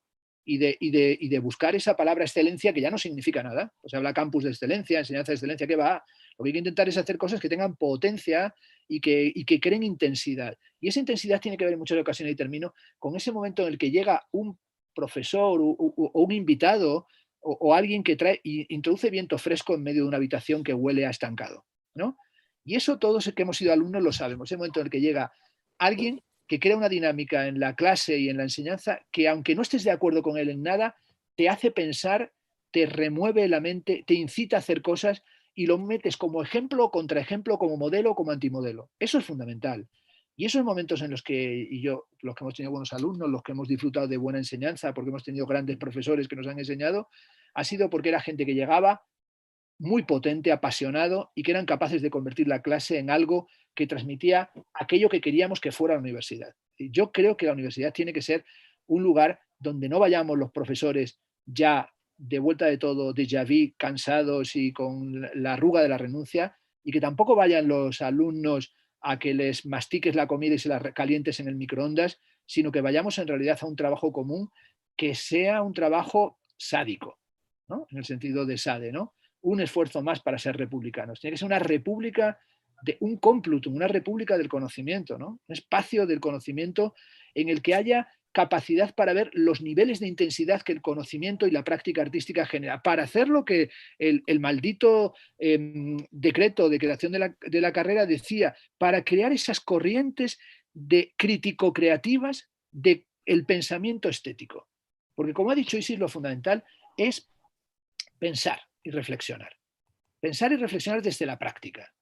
y no ir allí con verdades penosas como con fórmulas, ¿no? Como con fórmulas ortopédicas que llegan allí como así se pinta un cuadro, así se hace un vídeo, así se hace un performance. No, hay que llegar a contar lo que se ha hecho, cómo se ha hecho y lo que tú tienes como esos criterios y también hacer de abogado del diablo contra tus planteamientos y hacer que sea un espacio de taller y de reflexión y de pensamiento intenso. Y sobre todo, no engañar al alumno. Es decir, a mí, todos los que llevamos tiempo enseñando, el momento más dramático es cuando te das cuenta de que les estás mintiendo como un bellaco y no le estás contando nada que tenga que ver con la verdad, con la académica y con la extraacadémica. Ahora la siguiente ronda será así muy breve. Porque sencillamente... Sí, di, Xavi. Sencillamente... No, perdón, es que he de ir a buscar el cargador del ordenador que me estoy quedando sin batería. Un segundín. ¿Dónde lo tienes? Continúa. ¿Arriba? Sí, voy a buscarlo. No, ya te lo llevo yo. No, que quiero... Bueno. Ah, vale, como quieras. Sí, luego escucharé a Fernando. Continúa, Fernando. Yo desaparezco un segundo, pero luego te escucho. Okay. Yo creo que bastante suerte tenemos con que los alumnos no son tan agresivos como debieran a veces. Porque hay veces que piensa uno, bueno, estos alumnos a los que se les ha dado estas pautas tan anacrónicas y tan de estafa académico-intelectual, digo, algún día volverán a la universidad y nos pasarán a cuchillo, ¿no? Es que a veces lo piensas, dice, algún día volverán y cogerán a ese profesor que fue un abstención, o sea, que no hizo nada, o a ese que todo lo que contó no se correspondía con nada, o aquel que maltrató, vejó, tiranizó, etcétera, etcétera, y no hay, afortunadamente, porque son muy educados los alumnos, violencia de esa índole, pero podría llegar algún día alguna gente y decir, oye, vamos a ajustar cuentas. ¿Qué es lo que habéis hecho? Nada. ¿Qué habéis planteado? Nada. Y tratar de funcionar. Bueno, perdón que me extiendo siempre mucho, pero... No, tranqui. Lo único es, aquí tenemos 9:15, en México que deben ser las 2:15 ahora, más o menos, ¿no? Vale, pues hacemos, si queréis, una última ronda.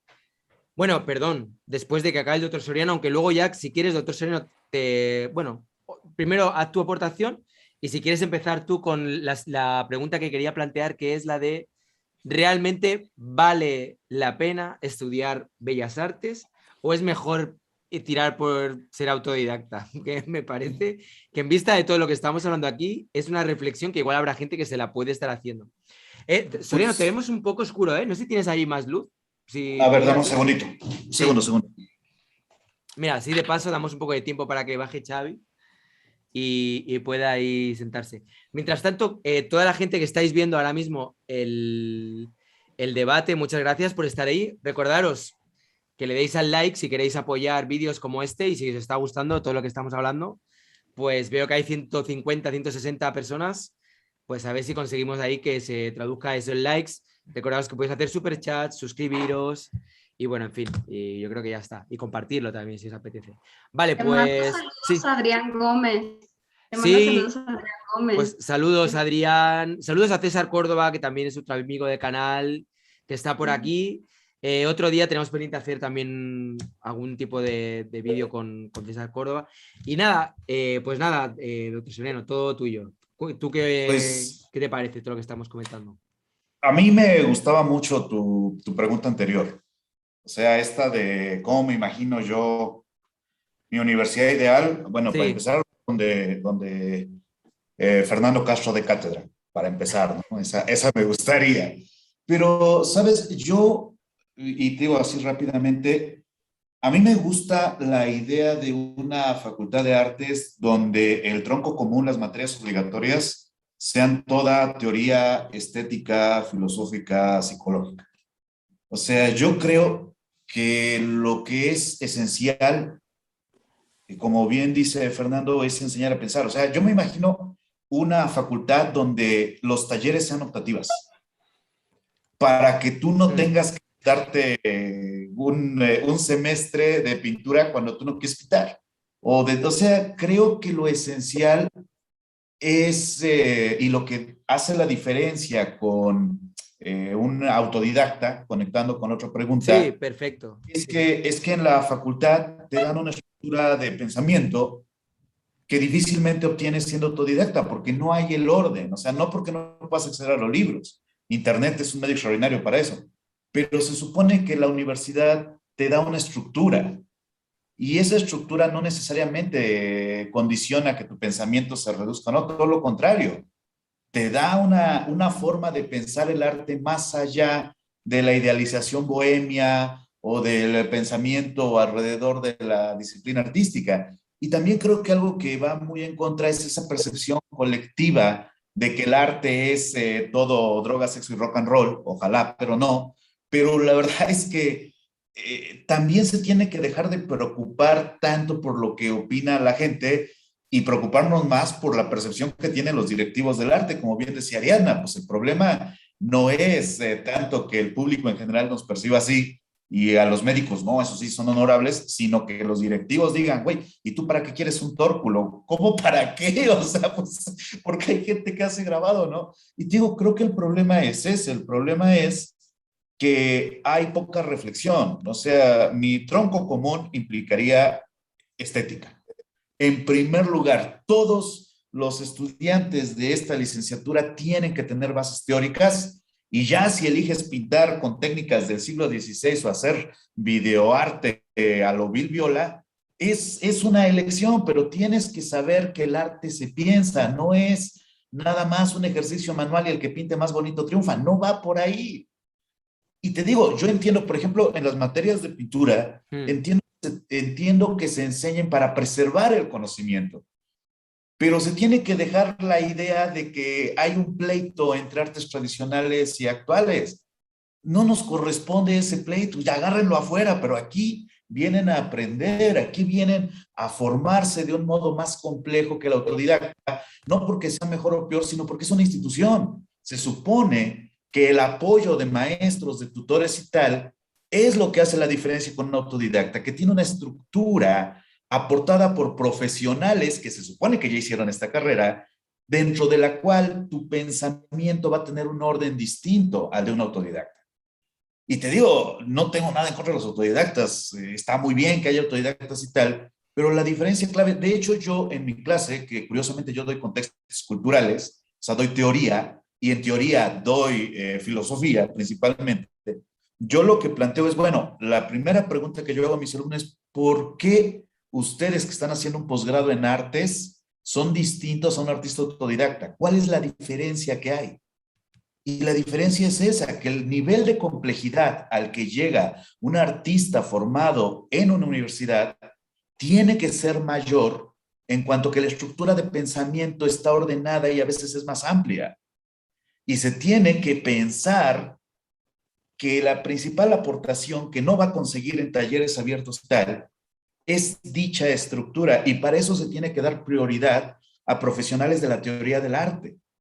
Y creo que se tendría que despojar un poco de este pleito tradicional versus actual que está bien para YouTube, pero en la vida real importa para un carajo, o sea, no vas a llegar a ningún lado si de veras crees que existe ese pleito. O sea, por ejemplo, creo que se tendría que enseñar, ¿sabes qué? Hay que despojarte de esta idea de que si empiezas a vender, entonces ya eres más impuro. Güey, ¿qué universidad enseñaría esas cosas? Se tiene que decir, oye, hay una pieza que es el mercado y este es el proceso dentro del cual el arte y el mercado están estrictamente relacionados en la actualidad. Y si tú quieres funcionar en el arte, tienes que saber que vas a ser parte de un mecanismo gigantesco donde no hay demasiado tiempo para la bohemia y para pensar que vas a ser el próximo Picasso y todo esto. No, es una estructura muy, muy, muy elaborada donde la pieza fundamental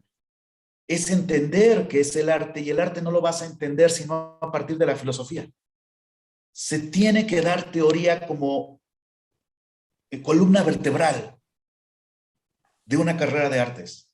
Se tiene que pensar, valga la estupidez, en el pensamiento filosófico para estructurar una licenciatura en artes. Porque si no, es lo mismo que asistir a todos los talleres que puedas. O sea, mi universidad ideal, que es lo que haría la diferencia con un autodidacta, es una donde se dé prioridad a el pensamiento alrededor de las artes desde la teoría estética, desde las diferentes teorías estéticas. Y que los talleres sean completamente opcionales, porque por ahí igual y tú vas a ser un artista no objetual. y se vale. Y no se le tiene que dar demasiada prioridad a que la gente diga, es un fraude. No, güey, no, vamos a tomarnos en serio a nosotros mismos. Yo creo que uno de los grandes problemas es que no nos tomamos en serio dentro de las universidades como artistas. El arte es una cosa muy seria. Es lo que da pie a una estructura sociocultural, que es lo que se preserva después. Te digo, la mayoría de la gente no sabe cuál era el sistema métrico que utilizaban los romanos, pero el arte, la filosofía, las matemáticas. Güey, el arte no es un juguete, no es un juego, es una pieza vital del engranaje de una sociedad más o menos regulada. Tienes que enseñarle a los alumnos, oigan, ustedes cumplen un papel importante en esta sociedad. No importa que se la pasen bien y que sean muy bohemios y muy borrachos, pueden, claro que pueden, pero eso no los hace artistas, y tampoco que ganen un montón de dinero, eso tampoco. Tienen que aprender a pensar de tal modo que se tomen el arte en serio, aunque el resto del mundo no lo tome en serio. No importa. Como artista tienes una responsabilidad y un privilegio y un enorme riesgo.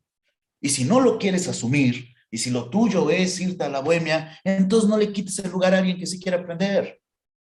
Y ya que estás en eso, pues el maestro que no quiere enseñar seriamente y que quiere enseñar que él es el mejor artista, pero no es reconocido, pues que dé talleres por fuera, le va a ir mejor, que se vuelva youtuber, que se invente una palabreja por ahí, la arme. O sea, hay muchas cosas muy complejas que se aprenden en una universidad, como para pensar que tenemos tiempo para preocuparnos por nimiedades, creo yo. Digo, universidad ideal, una donde Fernando Castro de cátedra, una donde las materias del tronco común sean teóricas, y una donde los talleres estén perfectamente equipados, pero no sean obligatorios.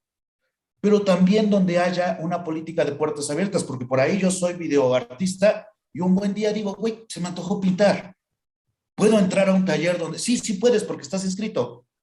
Órale, qué bueno, porque además eso, no se puede limitar al artista a una sola disciplina. Alguien que dibuja hoy, mañana va a hacer videoarte y después va a hacer performance, porque esa es la naturaleza de los artistas, son curiosos, son animales curiosos y no se puede refrenar esa creatividad. Te digo, una donde haya una estructura jerárquica, como bien dice Fernando, pero también donde se considere que es un error limitar la creatividad del alumno. Y eso es lo que diría yo. Genial. Bueno, tengo que decir, o sea, todas las aportaciones me han encantado, pero es fácil empatizar con mucho de lo que está diciendo el doctor Soriano. Al menos por mi parte es como que concuerdo bastante, ¿eh? También he visto que Fernando también me escribía por ahí abajo. Yo también pienso como el doctor Soriano. Una pregunta, así simplemente levantar la mano. ¿Hay alguien ahora mismo de las personas que estamos en este debate que esté a favor de que los artistas puedan formarse de manera autodidacta? ¿Hay alguien que defienda eso? Nadie, ¿eh? Tú. Pero tú acabas de decir justamente que es mejor estudiar Bellas Artes porque te da una estructura y te está de alguna manera como que te ayuda, ¿no? A tener como una... Es que el autodidacta es otro tipo de artista. Es posible, pero es otro tipo. Vale, no lo digo porque si no hay nadie que de alguna manera defienda la posición del autodidacta, yo por ejemplo, yo creo que es bueno estudiar Bellas Artes. No tuve esa suerte, yo soy de los autodidactas y siempre he pensado que si yo tuviera oportunidad de poder estudiar en una buena universidad donde pudiera, por ejemplo, estudiar del modo que está planteando el doctor Soriano, a mí me encantaría. Me encantaría tener una universidad donde pudiera ir a diferentes talleres, donde me encontrara sobre todo también con otra gente que tiene inquietudes parecidas a las mías, con quien poder enriquecerme, generar red. O sea, este verano además que estuve en una residencia artística donde había muchos estudiantes que venían de la Universidad de Granada, Joan, precisamente, para mí fue un gustazo de repente por un momento ver toda esa energía, esa sinergia que se crea entre todas las personas que están estudiando y ver cómo se apoyaban unos a otros. O sea, me pareció súper bonito. Pero bueno, si no hay nadie aquí que defienda la posición del autodidacta, yo puedo defenderla. Yo puedo, de repente... Que la posición del autodidacta, ¿cómo no la vamos a defender? Es decir, yo... No, yo digo que no, nadie tiene por qué defenderla, pero siempre, como veo que de repente igual no hay nadie que la defienda, digo, pues a pesar de que a mí me parezca que está muy bien a estudiar Bellas Artes, pues sí. No tiene nada que ver en el sentido que, digamos, no hay ninguna cuestión, digamos, que entre a debate en lo que estamos hablando hoy en relación con los autodidactas. Como ha dicho Soriano, es otro camino, es otra vía para convertirse en y para ser artista. Es más, diríamos que una cantidad enorme de artistas hoy, no me refiero solo en la historia, que son muchísimos, no han tenido educación reglada de carácter universitario ni han pasado por las escuelas de bellas artes, pero una cantidad enorme.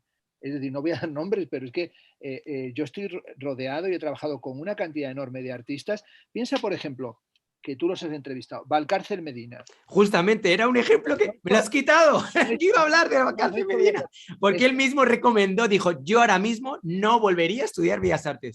Recomendaría a todo el mundo que fuera autodidacta. Entonces... Pues Esther Ferrer, autodidacta. Concha Jerez, autodidacta. Es decir, Nacho Criado, autodidacta. Pero nunca se calificarían ellos como autodidactas por una razón. Yo creo que hay que algún día dedicar un directo de estos. Lo estaba pensando también. Otra vez me has quitado. Al autodidactismo, porque creo que. Sí. Vamos a hacerlo. Esa es una ideología. Vamos a ver. Anticipando cosas que se pueden decir ahí. Cuando Jean Dubuffet crea el concepto de art brut, de arte bruto, él introduce artistas outsiders, enfermos, eso luego va a crear Roger Cardinal, enfermos mentales, arte infantil, arte excéntrico y autodidactas, como el caso de Shaishi, ¿no? Entonces, bueno, introduce artistas autodidactas, a los que luego los expulsa algunos del art brut por hacerse comerciales, o sea, les dio visibilidad y luego no quería que fueran otra cosa que autodidactas. Yo le he tenido mucho miedo al que hace del autodidactismo profesión, ¿no? Entonces, no, yo soy autodidacta, primero por una razón. En sentido estricto nadie es autodidacta porque aprendes constantemente de otros y el artista, como ha dicho, que es una definición muy bella la que ha dado Soriano, es un animal curioso, es un ser curioso, como lo es también el pensador de cualquier tipo. Es decir, yo creo que la curiosidad, lo dijo Aristóteles, es el motor del conocimiento y la mímesis, no la pulsión mimética. Vale, pues entonces el autodidacta quiere decir mucha gente que por la razón que fuera económica, de clase, de contexto, de país en el que vivían, de situación socioeconómica, de muchas índoles, no pudieron hacer estudios de carácter universitario. Es que hasta hace muchos años la universidad en nuestro propio país, Xavi, que Xavi es del 61, ¿no? Es un poco mayor que yo, pero somos sesenteros, ¿no? Nacidos en los 60. Nosotros somos las primeras generaciones que fuimos universitarios, nuestros padres no lo fueron, salvo casos muy curiosos. Entonces, pero es que hay muchas generaciones que ahora son los primeros universitarios de su familia. No hubo antes universitarios en su familia. Ahora la universidad en algunos países tiene una posibilidad de acceso para gente que no tiene unos recursos económicos determinados, ¿no? Entonces mucha gente ha sido autodidacta porque se ha tenido que poner a trabajar joven, porque no tuvo la posibilidad. Algunos viven en la frustración por no haber sido universitarios, otros se afirman en su autodidactismo cerril. No, yo no, lo he aprendido todo de mí mismo, no he aprendido nada de los demás. Me parece un signo de ser un poco cretino, un poco idiota, ¿no? Pero yo creo que, digamos, claro que hay una cantidad de artistas autodidactas excelentes y que atraviesan la historia del arte y de la cultura y nadie se opone a ellos. Pero lo que estábamos hablando era de otra cosa, que es esta cosa tan curiosa, tan importante, que es la universidad, que es un invento medieval, ¿no? Y se mantiene hasta la contemporaneidad, que se sostiene estatalmente y existen también instituciones privadas, que ofrece unas titulaciones. Y dentro de esas titulaciones, una se llama Bellas Artes, ¿qué es lo que allí tiene que enseñar? Eso ni tiene que ver ni con el autodidacta ni con sí ni con no, sino qué es lo que hay que hacer en esas instituciones, ¿no? Y qué es lo que se debería enseñar, qué metodologías deberían tener, qué planes de estudio serían los que se deberían aplicar, qué aprenden y qué no aprenden los alumnos, qué reclaman y qué demandan y qué piensan los profesores, incluso qué salario reciben o cuál es el que deberían percibir. Ese es el tema. Ahí el autodidacta no pinta, o sea, no entra ni sale. Es más, creo que es un asunto que tú has traído, Rayitox, porque te ha dado la gana, pero muy mal traído a colación. No, es que, bueno, así me ha parecido interesante porque escuchándos un poco todo lo que ibais diciendo, la sensación que me venía un poco era que realmente el caos es la savia creativa de la carrera de Bellas Artes. O sea, es como que hay un componente bastante caótico, por lo que decíais, ¿no? De esa desconexión que hay entre los diferentes profesores, que a veces no saben cada uno lo que está dando, que uno de repente igual está 4 años enseñando Duchamp, el otro no sé qué, que como que hay esa especie de descoordinación que en realidad, visto un poco lo visto, a medida que uno va metiéndose más y más en el mundo del arte, es muy característica del arte contemporáneo. O sea, el arte contemporáneo tiene un punto muy de caos, de investigar, yo qué sé, es como una lucha en la que tú vas aprendiendo y tomando y dejando y es una continua evolución. Y esto que decís en realidad es también como un poco una metáfora de eso, ¿no? Incluso la propia carrera, tal como la estáis definiendo, da un poco esta imagen de que, bueno, yo qué sé, en un sitio de repente igual te hablan de teoría queer y no sé qué, en el otro que son súper caciques con, venga, todo un añito dibujando bodegones, en el otro que, ¿sabes? Que los profesores tienes uno que da 8 materias o 5, las que sean. En definitiva, que hay un componente bastante caótico y eso en realidad no deja de ser algo bastante característico del arte. El arte tiene un poco de ese punto también, creo yo, no sé. Sí, Isis. Bueno, Hacemos ahora un poco así, que quien quiera hablar que vaya hablando.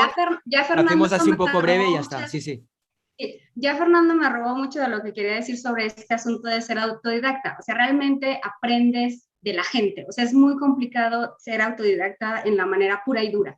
Pero es cierto que, por ejemplo, cuando yo fui estudiante de la licenciatura, yo aprendí muchísimo de ir al taller de un escultor, aprendí muchísimo, o sea, cuando fui se hacían antes unos encuentros maravillosos que eran los encuentros de estudiantes de artes plásticas, y ahí yo conocí a Maris Bustamante y conocí gente que me hizo que me volara la cabeza, ¿no? Porque mi escuela era sumamente tradicional y cuadrada, ¿no? Yo defiendo la educación universitaria en las artes porque creo que es eso, que llegas a un nivel de profundidad que quizá te tardarías más tiempo si lo haces tú solo. Pero sí, de seguro. que es posible hacerlo, es posible, ¿no? O sea, yo sí creo, bueno, Fernando hizo apunte, precisamente yo estaba pensando en Esther Ferrer, ¿no? Es una maravillosa artista, sumamente completa y tiene un tránsito en el arte que no tiene que ver con el estudio universitario del arte, ¿no? Sí, Joan. Claro, es que es un poco eso, porque si eres autodidacta, pero o sea, si no tienes la oportunidad de conocer tampoco, yo qué sé, a alguien que te ilustre un poco de lo que vendría a ser el arte, es como, no sé, es casi, o sea, si no lo conoces, es que es como imposible sumergirte por ahí. Entonces, si tienes la suerte de que sí que conoces gente y tal, y puedes ir recopilando cosas y eso, aún. Que por otra parte también es lo que, en plan, que lo que viene dando el debate es que, por ejemplo, pues, a ver, yo solo he hecho un año y un año pandémico y tal, y justamente a mí no me gustó, en plan, no me gustó el año. Pero claro, sí que a veces dan ganas como de decir, pues mira, igual si fuera, o sea, este año no lo hubiese tenido y hubiese sido completamente lo mismo para mí que haberlo cursado. Que es eso lo que, no sé, duele un poco.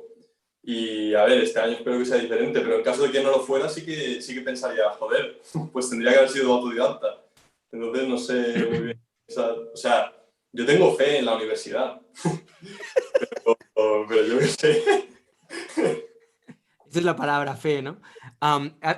Una cosa que me llamó mucho la atención también en esta residencia artística, la que estuve este verano, es que me encontraba que de repente había un alumno que me decía, bueno, yo he acabado ahora, ya estoy graduado, tal, y ahora no sé qué voy a hacer, ¿sabes? Como ahora voy a tener que buscar un curro de cualquier otra cosa, ¿sabes? Y claro, te da que pensar porque dices, ostras, te tiras un montón de años y creo que está muy bien a nivel de formación, pero claro, el tema es que al final, normalmente cuando tú estudias una carrera, es como que te estás formando para luego tener un trabajo y poder recuperar esa inversión de tiempo y de dinero, ¿no? Un médico, ¿no? De que hablabas antes del campus. Sí. Pues claro, invierten ahí un dinero en cada asignatura, tal, no sé qué, pero luego van a tener un sueldo de no sé cuánto, pues igual 3.000, 4.000 euros o no sé, en cada país lo que sea, ¿no? Pero en fin, que tienes cierta seguridad a nivel laboral, pero el artista es como que acabas la carrera y es como, bueno, vale, pues ahí estás, ¿no? Ahora, búscate la vida y... Aunque por otro lado, yo también cuando me tenía que meter en Bellas Artes y tal, tienes el típico dilema de, bueno, que no puedes tener durante toda la carrera de si te tendrías que haber metido, no sé qué. Es como que yo, en plan, no sé, miro fuera y como que digo, bueno, total, salidas tienen pocas cosas, o sea que voy a hacerlo y a ver qué tal, pero bueno. Rayitox y compañía, Sí. tengo que ir como siempre al tema de la pasta. Ya te están esperando. Espera, vamos a hacer un cierre un poco en condiciones y cerramos ya directamente. Oye, bueno, ¿hay alguien que quiera hacer alguna invitación muy, muy rápida? ¿O... Sí, una tontería súper rápida. Que yo creo que un poco algunos de vosotros quizás cuando hablabais del autodidactismo os referíais como a esa especie como de impulso vocacional, lo que sea, no sé cómo llamarlo, o sea, que existe detrás de cualquier tipo de artista, ya sea, digamos, formado en la academia o formado fuera de ella por su cuenta. Y que es aparte mucho trabajo también, y que le lleva a trabajar sin cobrar durante toda su vida, ¿entendéis? No solamente cuando estudias ni después de estudiar, durante toda la puta vida, ¿entiendes? Quizás eso lo comparte el autodidacta y el que no es autodidacta. Y una cosa que no sabemos por qué compartimos todos los artistas, ¿no? Que es lo que nos hace aguantar las condiciones en las que hemos sobrevivido durante todos estos años. Simplemente quiero decir eso.